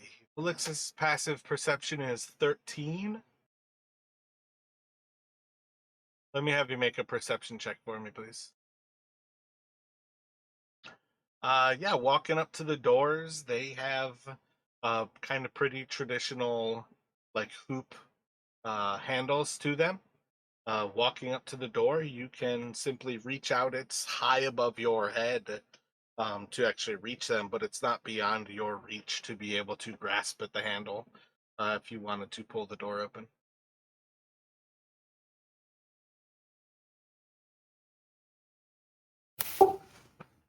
She was gonna jump to basically get a good hold on it.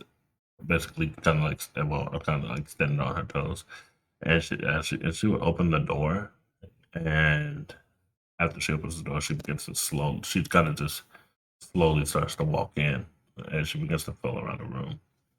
Well, she asks the others if they see any stairs that they lead to the top of the room to the next floor. Gotcha. So are you just opening the door and walking in? Yes.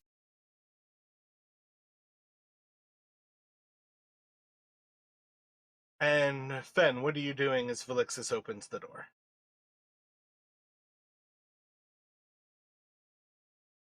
I'm just going to keep scanning, be on guard. All right. So when you take a few moments to basically watch out as Felixis is entering here, when Velixis enters through the door, just kind of walking forward, Velixis is going to approach, kind of coming to the door, starting to feel around until she pulls on a handle. You'll see as Velixis just walks inside. Moments after Velixis enters, the door is going to shut behind her, once again separating Velixis from the rest of you all as the door shuts behind her.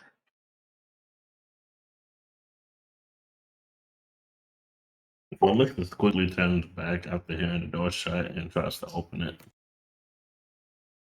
Gotcha. So, having entered through the door, you can push back, opening the door. The others can then see inside of the tower as well with you.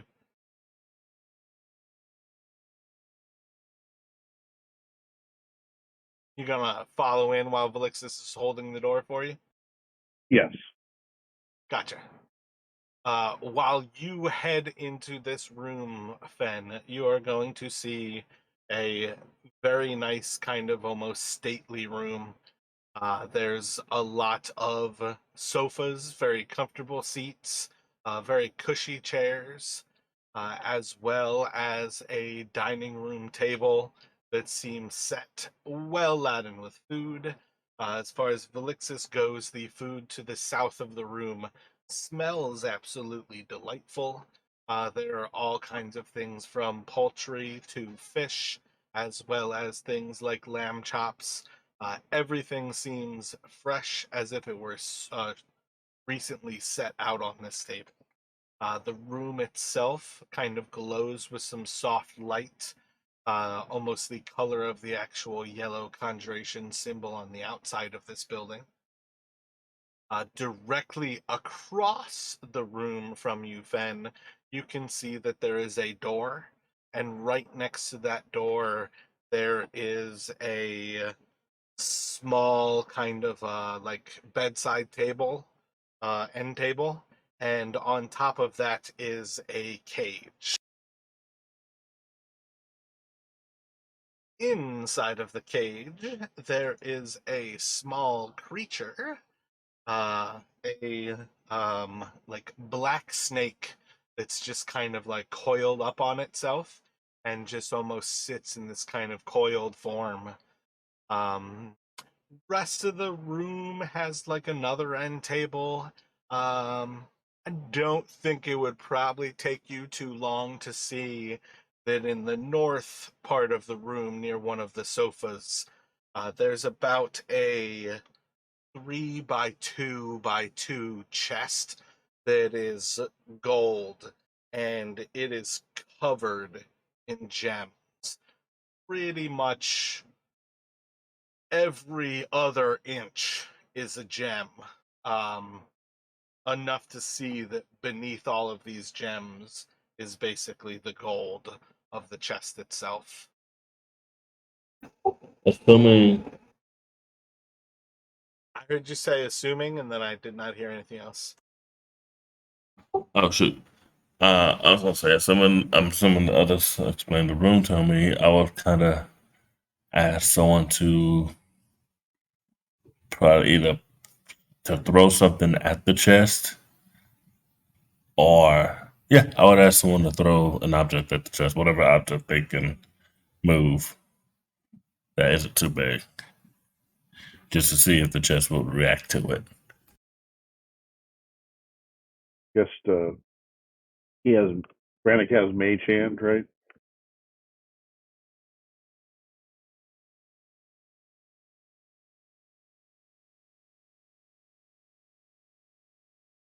He does.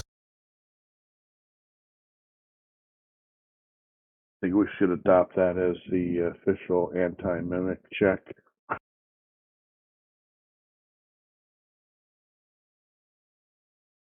So you all can request Brannick take a moment to check the chest with the mage hand.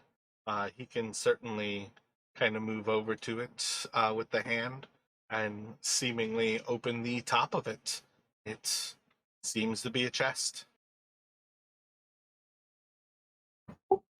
What's inside? What's inside the chest? Finn, Walk anyone? over and examine. You're to walk over into that area. You could look inside. Seems to be empty.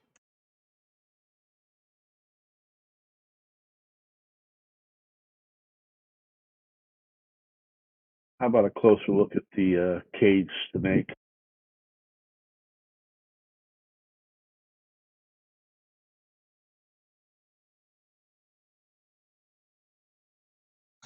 When you walk over to take a look at the cage, this time as you step over, uh, you look around. The snake's not there. There's some other creature inside of it. My bad, I closed something on accident.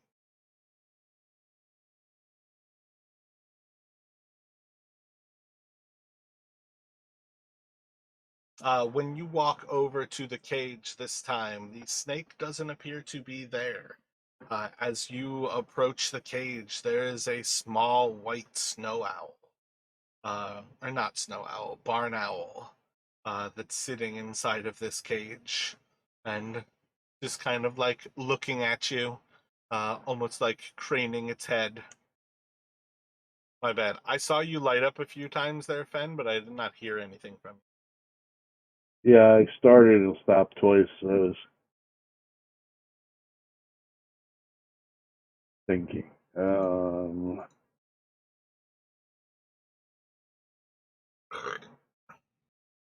I think Fen would turn to everybody else and be like, "Did anybody else notice that it was a snake here?"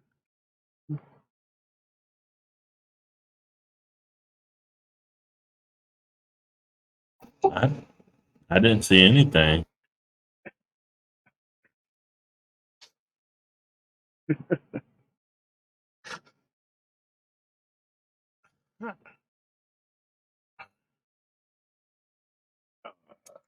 Yeah, I think so Brennick could confirm with you that when you all walked in, there was a black snake in that.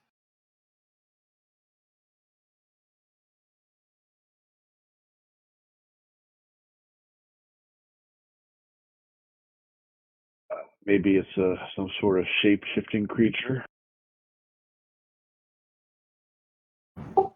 Ooh, see if it change into something else.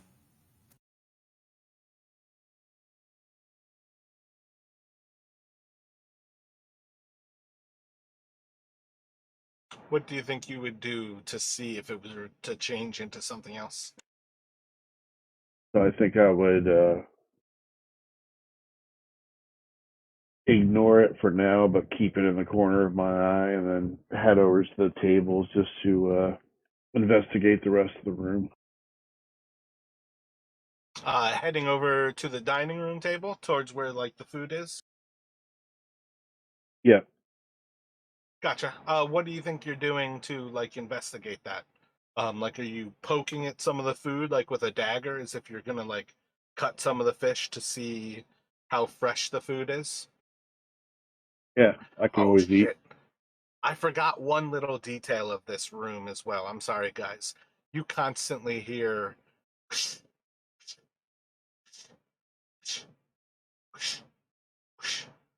This place is immaculately clean. But when you kind of like poke into, say, the fish first, um, the knife slides into it as you would expect, like a well cooked fish. Little bit of like hold off on its skin, pierce through the skin. You feel like the soft glide through the actual flesh. If you kind of lift up a chunk with like your finger, the meat between the blade, pulling it away from the fish, you'll see like a little bit of kind of steam. Do you put it in your mouth? Yeah, as long as it doesn't smell off, I'll taste it. Smells delicious when you give it a little whiff. When you actually taste that little bit, tastes absolutely delicious.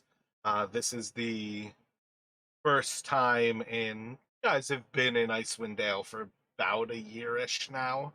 This is the first time you've had uh not knucklehead trout as far as a meat goes in that time. Oh wait, no, you guys have taken kills, so not necessarily that amazing for you guys. But again, it is one of those things. There's always that extra bonus of this is not beef jerky, or this is not jerky, and this is not knucklehead trout. Tastes absolutely delicious. This Freshly, table, though, yeah, freshly prepared meal is something we don't get very often, so I'm tucking in. yeah. So you're gonna sit down and eat, you mean? Yeah, and then like I said, Gotcha. just try to keep the cage at the corner of my eye. Yeah, assuming you're like back to the wall and you're taking your time eating, let me have you roll a wisdom check. But as far as this table goes, this is like the Thanksgiving dinner table, kind of. It's everything you could want, kind of thing here. Uh, yeah, you don't take much time at all to notice that this creature is no longer an owl. You're now looking at a rat inside of that cage.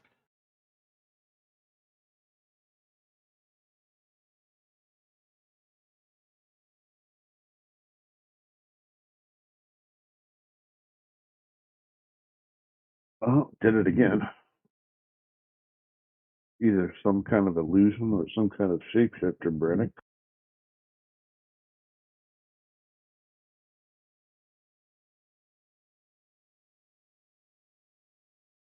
Having noticed that this thing is changing, at least Fen can take a few moments to actually enjoy eating some. As far as things go, I'm just gonna say Brennick does the same, because there's not actually like nefarious anything wrong with the food. So Brennick kind of takes some time to enjoy a little bit. Fen paying a little bit of attention to this creature. You notice approximately every minute this thing is changing into a different. It's going to turn back into the snake after it is a rat.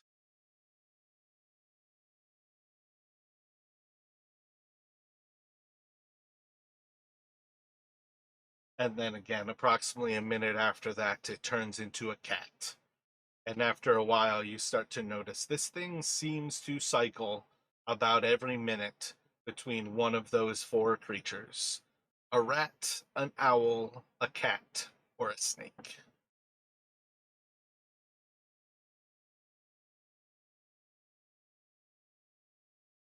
So I think after eating for a little while and watching this, Ben will stand up and go back over to the cage and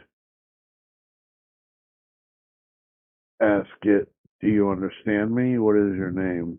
What are you doing here?"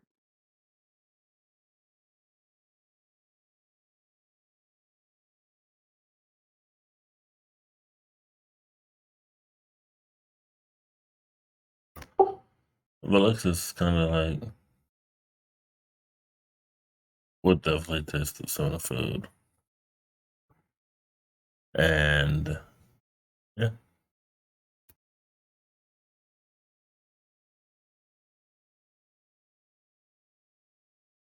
I think the creature recognizes your speech. You can see that while it doesn't seem to have the capability of speech, it does recognize that you're speaking to it.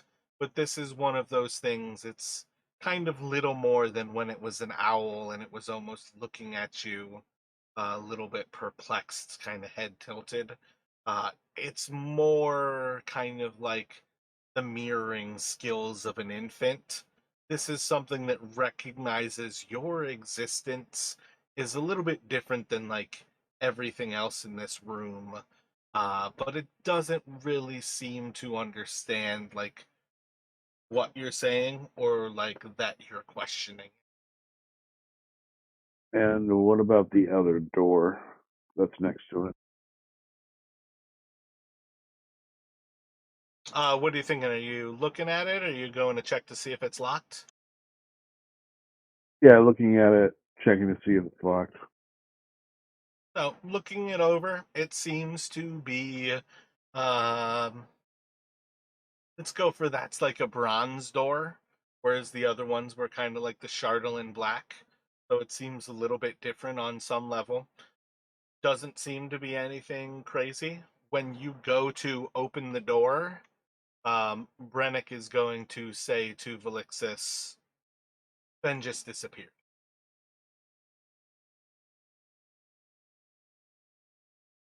And I'm sorry, Rashad, give me a few moments here. I'm not going to move us to a different room, but I am going to mute or silence it so you can't hear me speak. And I feel like I'm going to silence you so you can't hear Don speak. I think it's going to actually make it so you can't hear. So I'm sorry, Rashad. Give us a few moments here, and I'll be back with you in a moment. Alrighty. Can you hear me, Rashad? Alrighty. So, when you touch the door, you are going to pop up into this other room. You are now on the east side of this room, basically as if you are in effectively like the exact same position you were in, only you're now in a different room. So it's not like you walked from that eastern door into this western door. You're now on an eastern door looking across this room where you see another door on the opposite side. There's a big blue circle with those runes that you see there. Inside of it, there is a creature standing there staring at you, about 7 feet tall. It's almost arachnid with massive mandibles, and you can see its tail is just this long, just symmetrical rows of spikes that kind of point out each way, but otherwise almost like this big flat tail. And it's just kind of like slowly moving this tail, and within a moment of seeing you, you start to hear its voice in your head. Otherwise, sensing this room, there's a lot of different things around here. It looks like a study. You can see that desk, you can see those chairs, you can see a few bookcases to the south, and then you see a pattern on the wall to the south that is drawn where there's glowing glyphs, and you can see. Wait a second. Give me 1 second.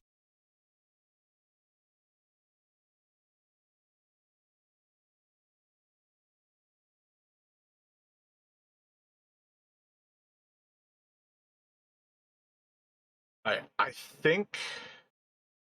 Oh, that might not have made it pop up because I didn't say show to players. If you go into your handouts, you should see in the bottom of the handouts where one of them says conjuration riddle. Uh, um, but you basically see that in these stones there are 4 creatures drawn: a rat, a snake, an owl, and a cat. When you come into this place, you see that the owl's symbol is kind of like pulsating a little bit. And you're going to hear in your head as you step into this place, having just touched that door.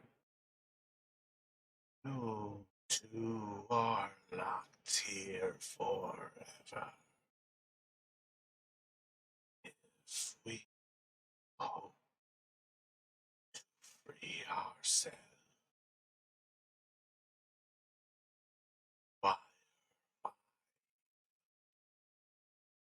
was I?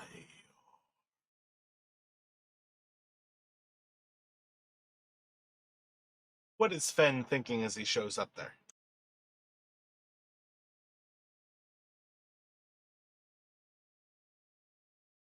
Well, I think Fen is going to be extremely cautious, knowing that he's outside of his league as far as Arcana is concerned. I think the first thing he would do would be try to touch the door again, see what happens. Gotcha. Reaching back for the door, it's just a handle. You like pull open the door, and it's just stone behind it. There's nothing.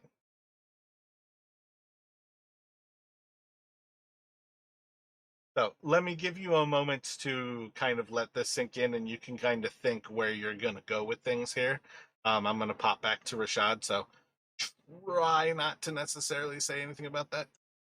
Okay. Valixis, can you hear me? I can hear you. Excellent. So when Brennick kind of brings out that Ben has disappeared, what kind of thoughts do you have passing through your mind about what's going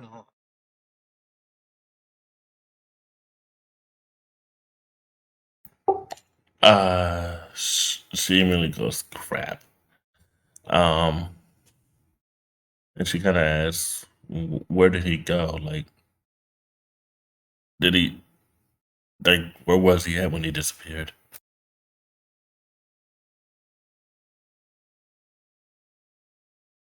And assuming that Brennan, and I'm assuming Brennan will tell me where he, Yeah, Brennick can basically come to you saying he was reaching for this door and he seemed to step through it and be gone.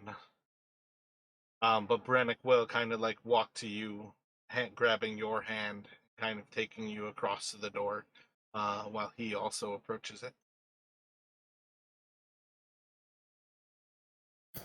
he probably just walked into another room, or maybe this door took him to the top. And we can, I mean, we're not going to find out where he went if we just sit here. And Velix would go to open the door as well. When the door opens, Brennick's going to tell you there's nothing there.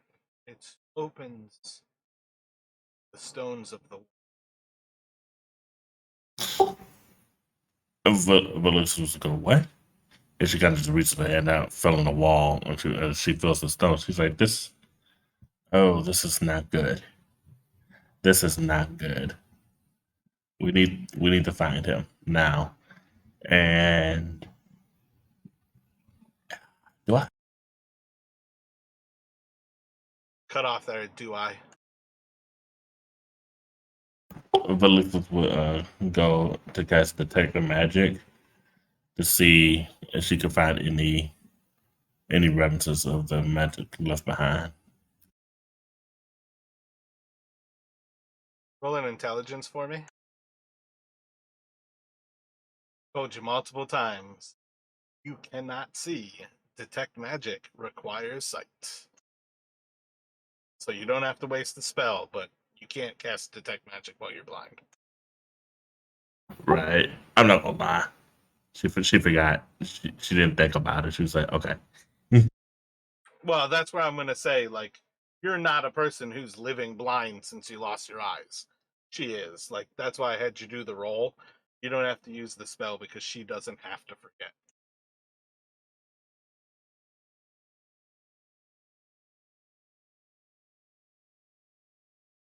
Let me have you contemplate what you're going to do to kind of solve that. I am going to deafen you again as I pop back to describing things for Ben here. So, Alrighty. alrighty, Ben. So you're looking at this large, like arachnid-like creature in front of you.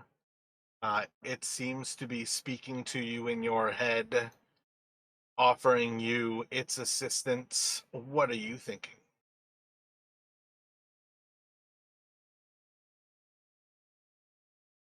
Um, this proposal for helping each other, what would that entail? As you basically talk about this proposal for helping each other, you're going to see as it raises a hand and it goes to almost like grasp at thin air with this hand kind of like palm down in front of it. And it starts to kind of grasp around, and you'll see as it grasps, a large piece of parchment kind of appears in air. And you see as this clean piece of parchment starts to just color in with black ink as it starts to fill itself up, and the creature's basically going to look, and it says, "You need only sign the contracts to assist me to exit this place, and I will prevent you from being locked in for all of your people.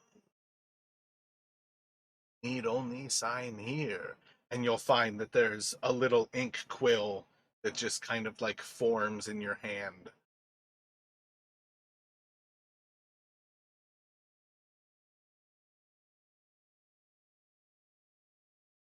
I'm gonna have to have my lawyer look at these documents.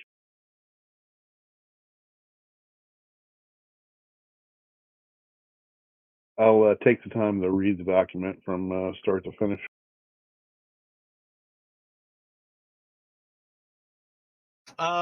Roll a intelligence.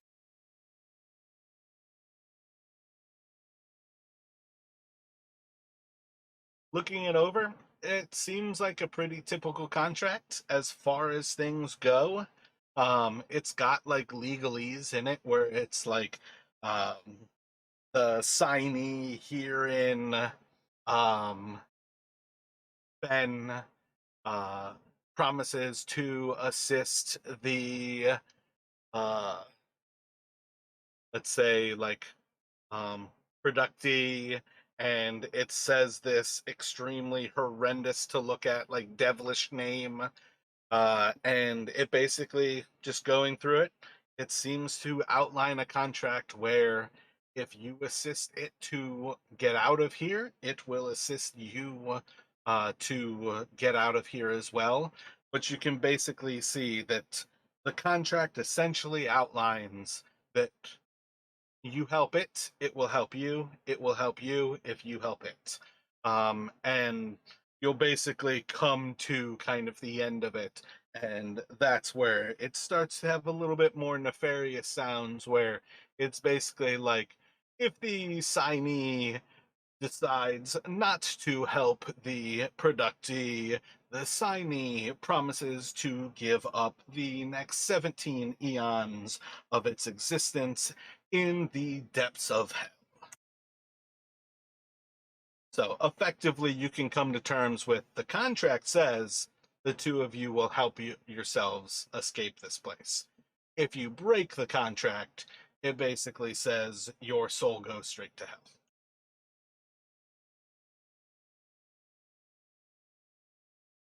Yeah, look up at them and say, "Oh, you got to read the fine print." It kind of winks at you as well, and it's like, the fine print is all legible. This is a very simple means of our egress from this place.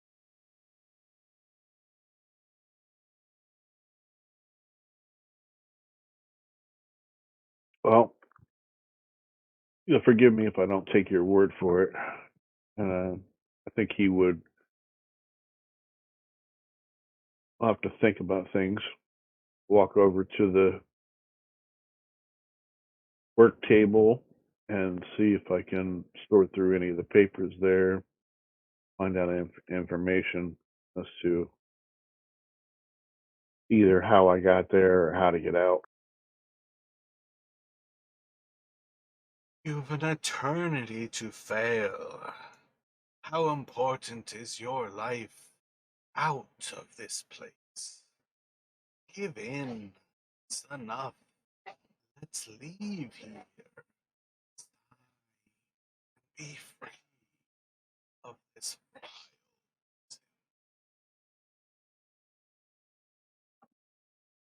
Assuming I don't find anything interesting at the table, I want to walk over to the other door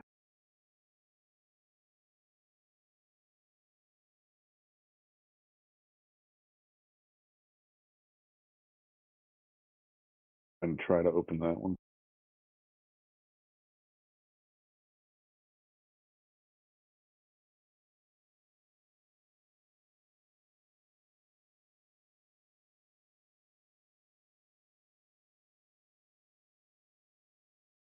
I'm about to unmute Rashad again for a few moments, so stop with like this conversation again on that same idea, so he doesn't necessarily pick up thoughts here, and I'll come back to you in a second. Okay. All right, Valixis, can you hear again? I can. Gotcha. So you were kind of looking over this. Yeah, I actually got distracted where we actually left you at. I think you just saw that it was the stone wall. What are you thinking in here, like left with Brannick? Okay, so Belixis is definitely worried. She's not sure what to do. She's kind of feeling around the room, seeing if there's any other entrances aside from the door that they came through. Um, and let's see what else was she thinking. She doesn't want to just start destroying the tower from the bottom. She doesn't know where he where Finn got teleported to because he could be above them, he could be below, and she doesn't want to accidentally bury her friend. Um, so she's kind of just filling around the room, trying to find another door, see if there's another door, another entryway, and panicking.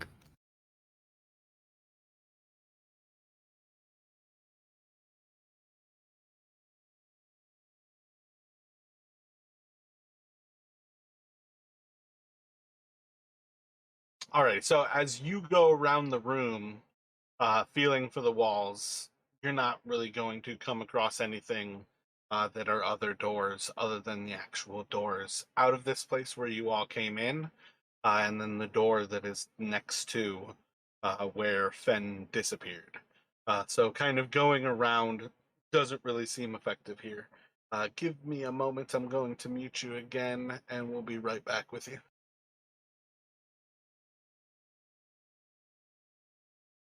So when you're looking through the desk, there's different drawers on it. There's papers on top of it. Looking through, you don't really see anything in particular with the papers on top. Much of that seems to be like blank paperwork. Every single drawer, rather, that you open on the desk is completely empty. Eventually, kind of coming to terms with the fact that there is nothing in this place when you go to leave, like go to approach that other door that is on the west side of this room, you can open the door and you're going to find yourself walking right back into the room with the others.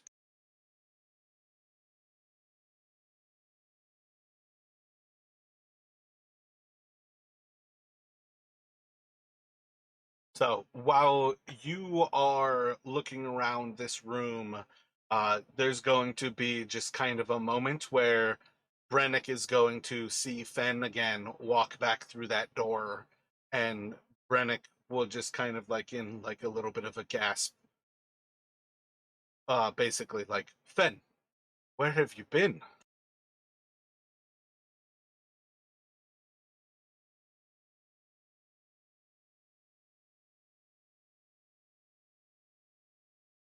Then we'll recount the story as he goes over to the double doors and see if they open. Double doors like on the west side, like to leave this place. Correct. Yeah, you can walk over to them, push them open, and look back out. Are you actually leaving the tower?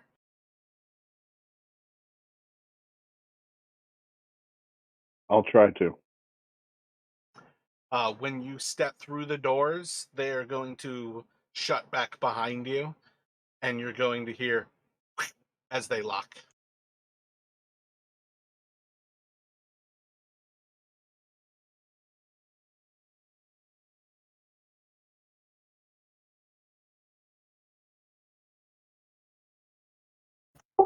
Did I just get locked in the tower?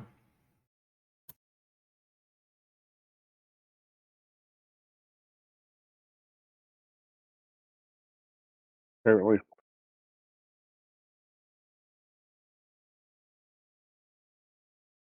What are you doing when you hear the doors lock, Ben? I'm puzzled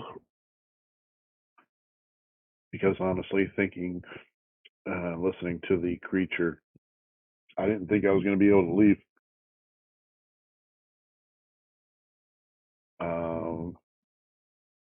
So I think I'd be like, huh, I didn't actually think that was going to work. And now I'm on the outside. And Velixis, what are you thinking when you uh yeah, really, you guys don't hear the lock. I think Brennick's just going to kind of like look off towards that door, and then he's gonna say to Velixis, and just walked outside and left us. Shoot, well let's go check on him, make sure he's all right. And I'll and Felix would go towards where she remembers the two doors, right, and she will go to open the doors. They are locked. Huh? The puzzle. She kind of pushes on the doors again. Brennick, we I can't open the doors.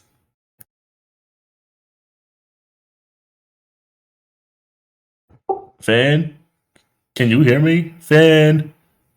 And I'm just calling out to him from the other side of the door.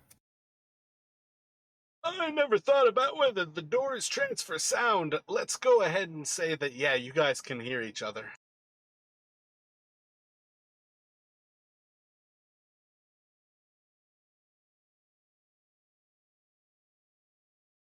What are you thinking when they're yelling from inside Fen, seemingly locked in while you're locked out? Fen is just realizing that he was on mute, so they didn't hear any of that transpired. What were you thinking when you were muted? Well, I was thinking, I was telling them what happened as I was moving towards the door, but I didn't actually say anything, and they didn't hear it, so they have no idea what I'm talking about. Okay, I mean, you can still have shared that, though. Like, the fact that you accidentally muted yourself is not a big deal. Yeah, so, like I said, as I was moving before leaving, I would have explained that there was another floor, there was a creature, and a contract he wanted me to sign. Otherwise, we'd all be stuck here for eternity. Now that I made my way back down to the first floor, I want to see if we can actually leave the tower, and at which point that's when I would leave, and it would lock me out. Um,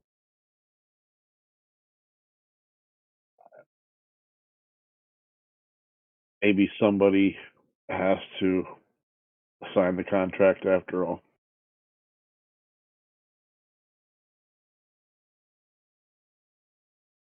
So when when you bring this up and kind of pass through, the others are kind of like looking in the opposite direction, perhaps, as you actually step back out.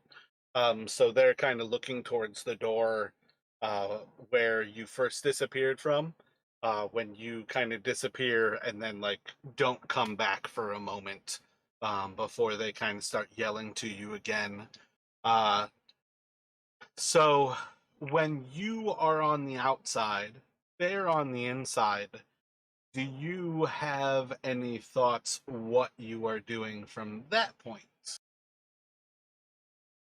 I think I would keep standing guard by the door and tell them that if they're going up to the second level of the tower through the door that I did, to take the cage with them,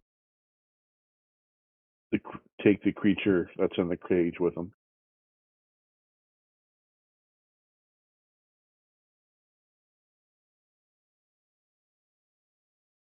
So, Felixis, Brennick, you all kind of look back. You see this rat still in the cage. You see the door beside it. You've got Fen outside. What is Felixis thinking? But Alexis is Fuck, thinking, you don't see a goddamn thing. Brennick yeah, can basically what? Brennick can pick up the cage for you. Do you guys want Brennick to go through? he would have to. I can't see anything. I can't sign my name. Fen, when you are watching over the door, are you just kind of holding position there, trying to be as still as possible? Are you kind of like pacing around? Are you combing the area? You might be muted again if you were speaking to me, Don. I'm sorry. Yeah, I'm just keeping guard and keeping watch. Gotcha, but otherwise holding tight right there. Right. Gotcha. Yeah, so Brennick can point out it's currently a rat. Um, you can investigate the door again, and you'll see when Brennick goes to look at this door again. Everybody else but Felixis in the room will see the moment that Brennick touches the door, Brennick's going to disappear. Um, and yeah, we kind of have to play it off that right now it's Dorian, Ged, Galeria, and Velixis in that room. Brennick is going to disappear for a while and go into the other room.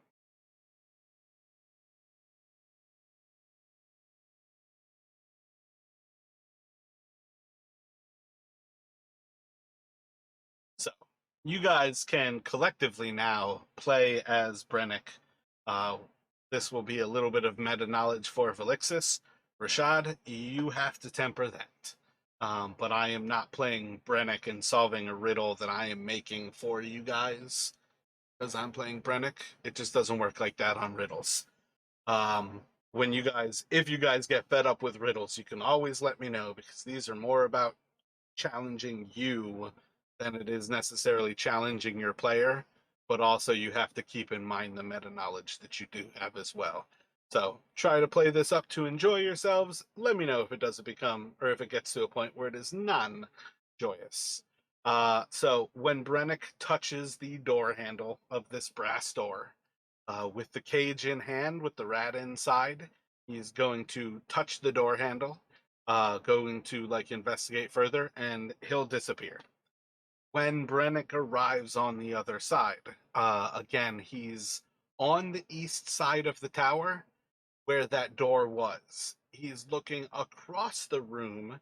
There is another brass door on the west side of this room, a large blue circle of runes in the center, in which there is a large, about 7 or 8 foot tall, white arachnid creature with big mandibles and kind of like a laterally spiked tail that kind of weaves out behind it. uh, Immediate kind of perception of this room, you see signs of it being a study. There's like a roll top desk, a couple of chairs, a couple of bookcases, and then on the south side of the room, there is a kind of glow in the rocks where you can see that there is a rat, a snake, an owl, and a cat. And at present, the snake is currently glowing a bright yellow. When he steps through, he does not have the cage in hand. And he will immediately hear this creature. You are stuck here forever. If you or I hope to find our escape, we must work together. Assist me, and I will assist you. We together can overcome and escape this vile prison. What do you guys think Brennick's going to do? I feel like the first thing he would probably do is examine like the floor where the rooms are. This little blue circle that's in the middle. I feel like he would examine that. Roll a d20. He's got a +10 for Arcana. Fucking rogue. So, with a little bit of attention to the runes, Rennick recognizes the dwarvish in the runes, can't fully understand what they are actually writing, but with enough kind of effort can recognize that this is indeed a spell that is imprisoning this creature. And this is something that is meant to contain fiends and divine creatures, kind of locking them in place where they cannot shift into their more natural states. But it's a kind of way to bind different creatures of different natures in a place where they don't necessarily belong.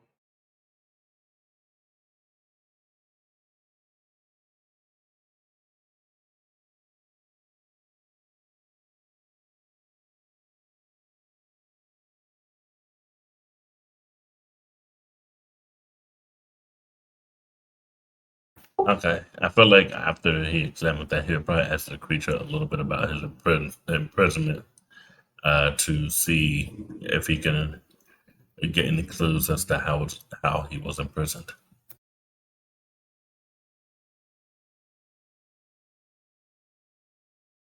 Anything you might desire can be placed within the contract of our mutual freedom.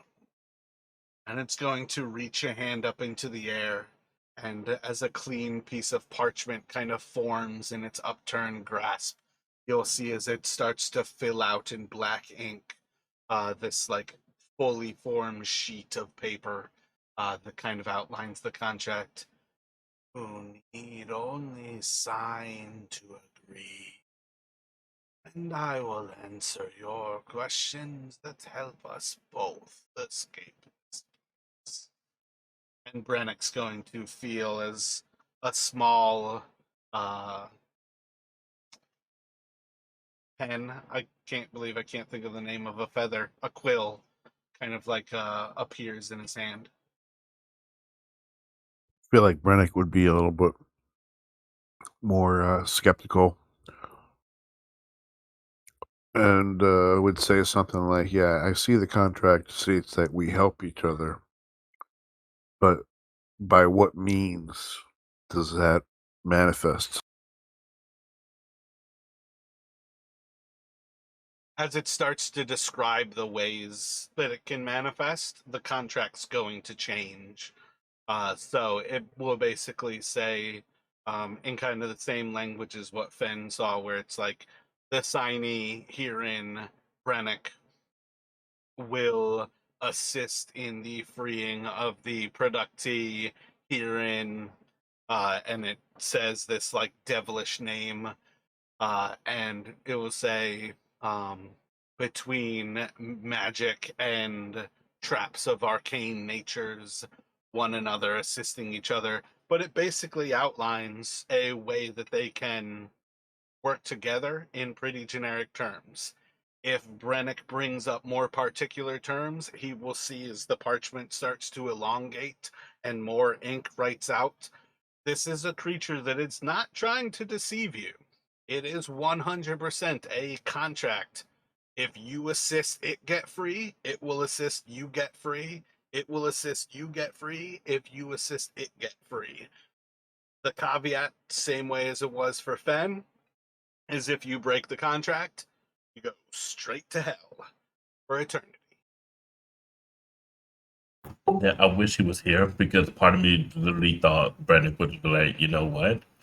I could probably turn this creature into a servant, get this creature on my side as a servant. Um, which I feel like he would probably contemplate it actually. I feel like that's something he would contemplate. You can see as the contract extends even further and it starts to apply an addendum B. Once each of us is freed from this place, the signee will herein acquire the assistance of the devil. And you see that name again. And it says for, and it leaves a blank space, a number of years. And then you see as the contract goes on, and in exchange for this service, upon the death of the signee, he too will join the devil, and it puts the name for, and it's basically a blank space, number of years within the 5th level of hell. This is one of those things you guys need only ask it to change the contract, and this contract is changing real time. Also, don't make Brennick do something that you guys don't want to do with your character because Felixus is blind and I had to send in somebody who can actually see. Yeah, so I think Brannick will definitely balk at that and say, no, I don't want that added to it. I don't know. Brennick wants to become a lich. If he never dies, he never has to fulfill that contract.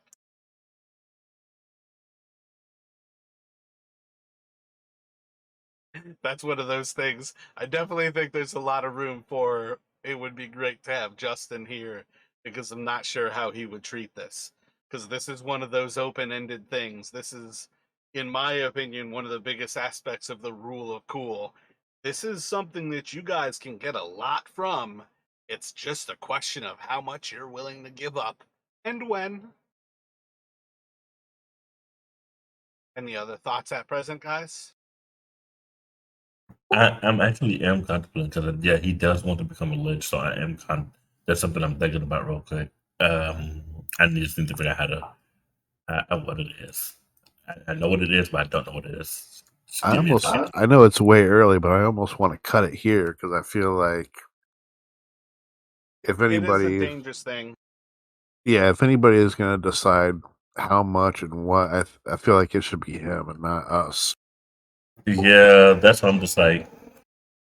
I would say on one level, that's definitely something that we can kind of come to terms with. I am almost tempted to kind of railroad you guys into similar to how you treated the observatory, in that Brennick already knows when Ben walked across the room and exited through that other door, Ben was able to leave. So I don't think it's crazy for Brennick to understand that he can still leave this and basically approach this creature at another point here. And I think maybe that's the solution here. It pulls Brennick out of this immediate situation and allows us to then revisit it once Justin's not feeling ill. So I think that might be the solution. And then the question comes down to um, what level of continuing do we have? do we have something to do for the rest of the session, or do we actually call it, 40 minutes early is not absurd. I try to say regularly, like 4 hours, give or take an hour, is the goal. Sometimes a 3 hour session is the result, and this is not a bad time to say that's it. Um, but again, I feel like if Brennick were first, that might be the solution. But Fenn's already walked through this room. I don't think it's crazy for Brennick to just walk across the room and leave.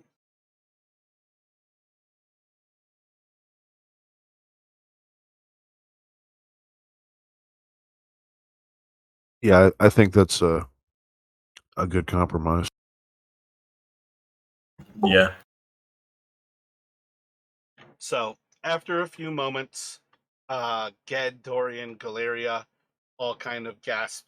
Brennick kind of just pops back into existence again. Enough attention that Felixis can manage. Um, Maybe enough that Fen hears outside. Um, what's the overall thoughts at present from you all as you kind of have the group back together in this room?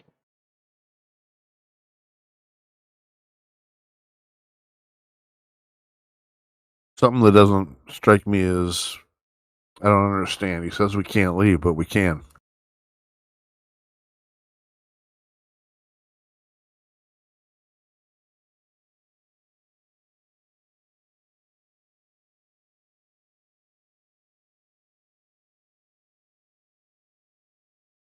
So, assuming you guys are kind of like talking through that door, um,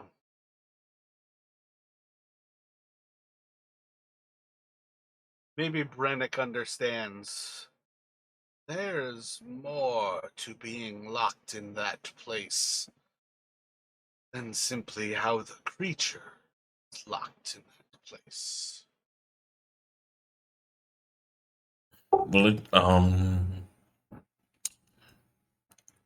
Well, it's definitely some of that. Well, not some of that, but they explained it. Brandon explained what he saw as well, and he explained what we went through. Um, if Ben walked out, then maybe we can walk out. Maybe he said this place. Maybe he's referring to the whole of Ythryn.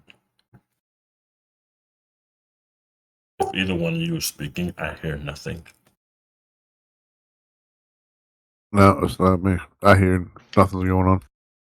My bad. Yeah, I was kind of updating my notes a little bit. Yeah, you guys definitely don't necessarily know the level of what that creature is speaking to. Um,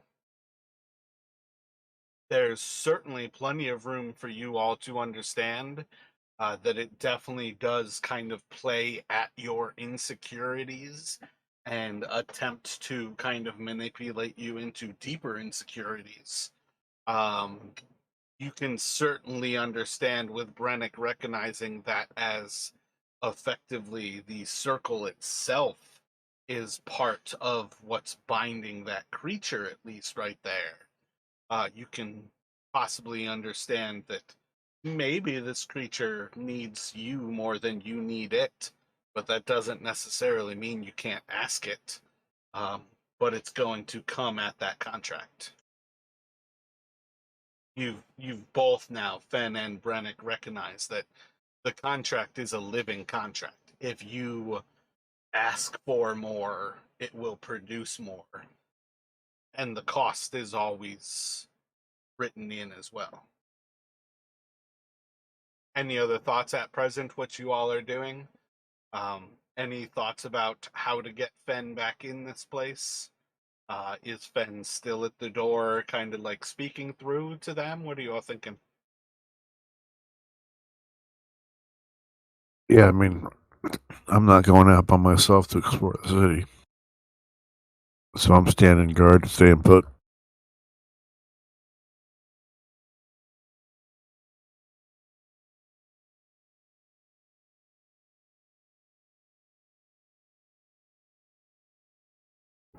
Well, let's just ask us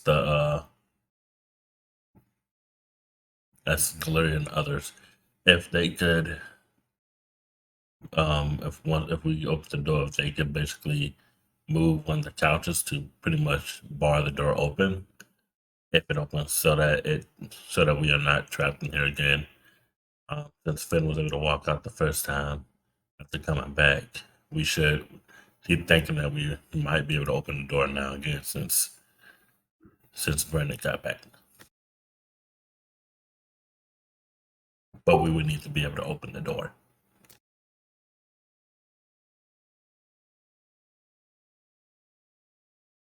So you're talking about the entrance into the conjuration tower? Yes. Yeah, we'll go to check it again. Still locked.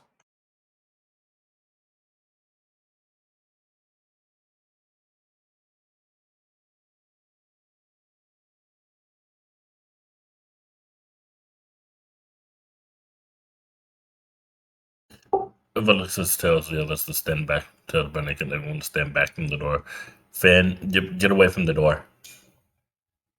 She says she yells and warns him to step away from the door. Fen, do you get away from the door? Heard. Fen, when you step about 10 feet away from the door, you hear click. Alexis, when you go to push on the door opens.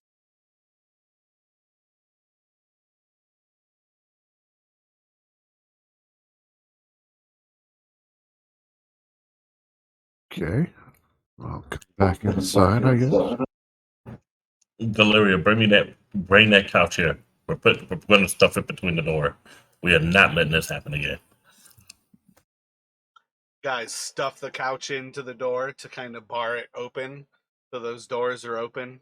Assuming Fen comes on inside before that happens.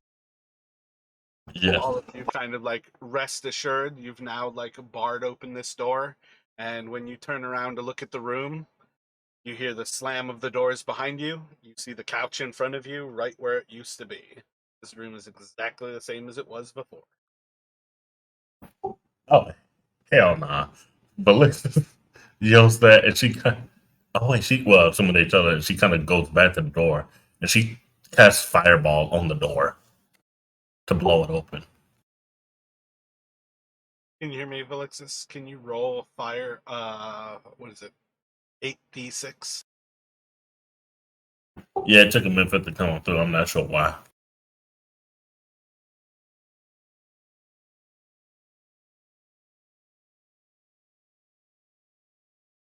Oh, I know so many of the doors have hit points here, and this is like the one that I don't actually have the numbers. I'm pretty sure that is not enough to destroy it, but I think it might be. So give me a second to actually try to find one of these that lists the hit points for its door, and I'll be right back with you attentively. Alrighty. Oh yeah, okay. Yeah, we're gonna say that just like blows these doors apart, as it just kind of like causes this explosion.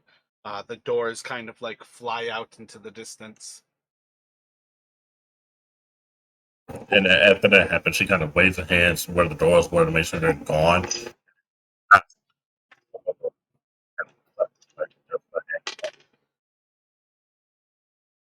So, what else do you guys have in mind?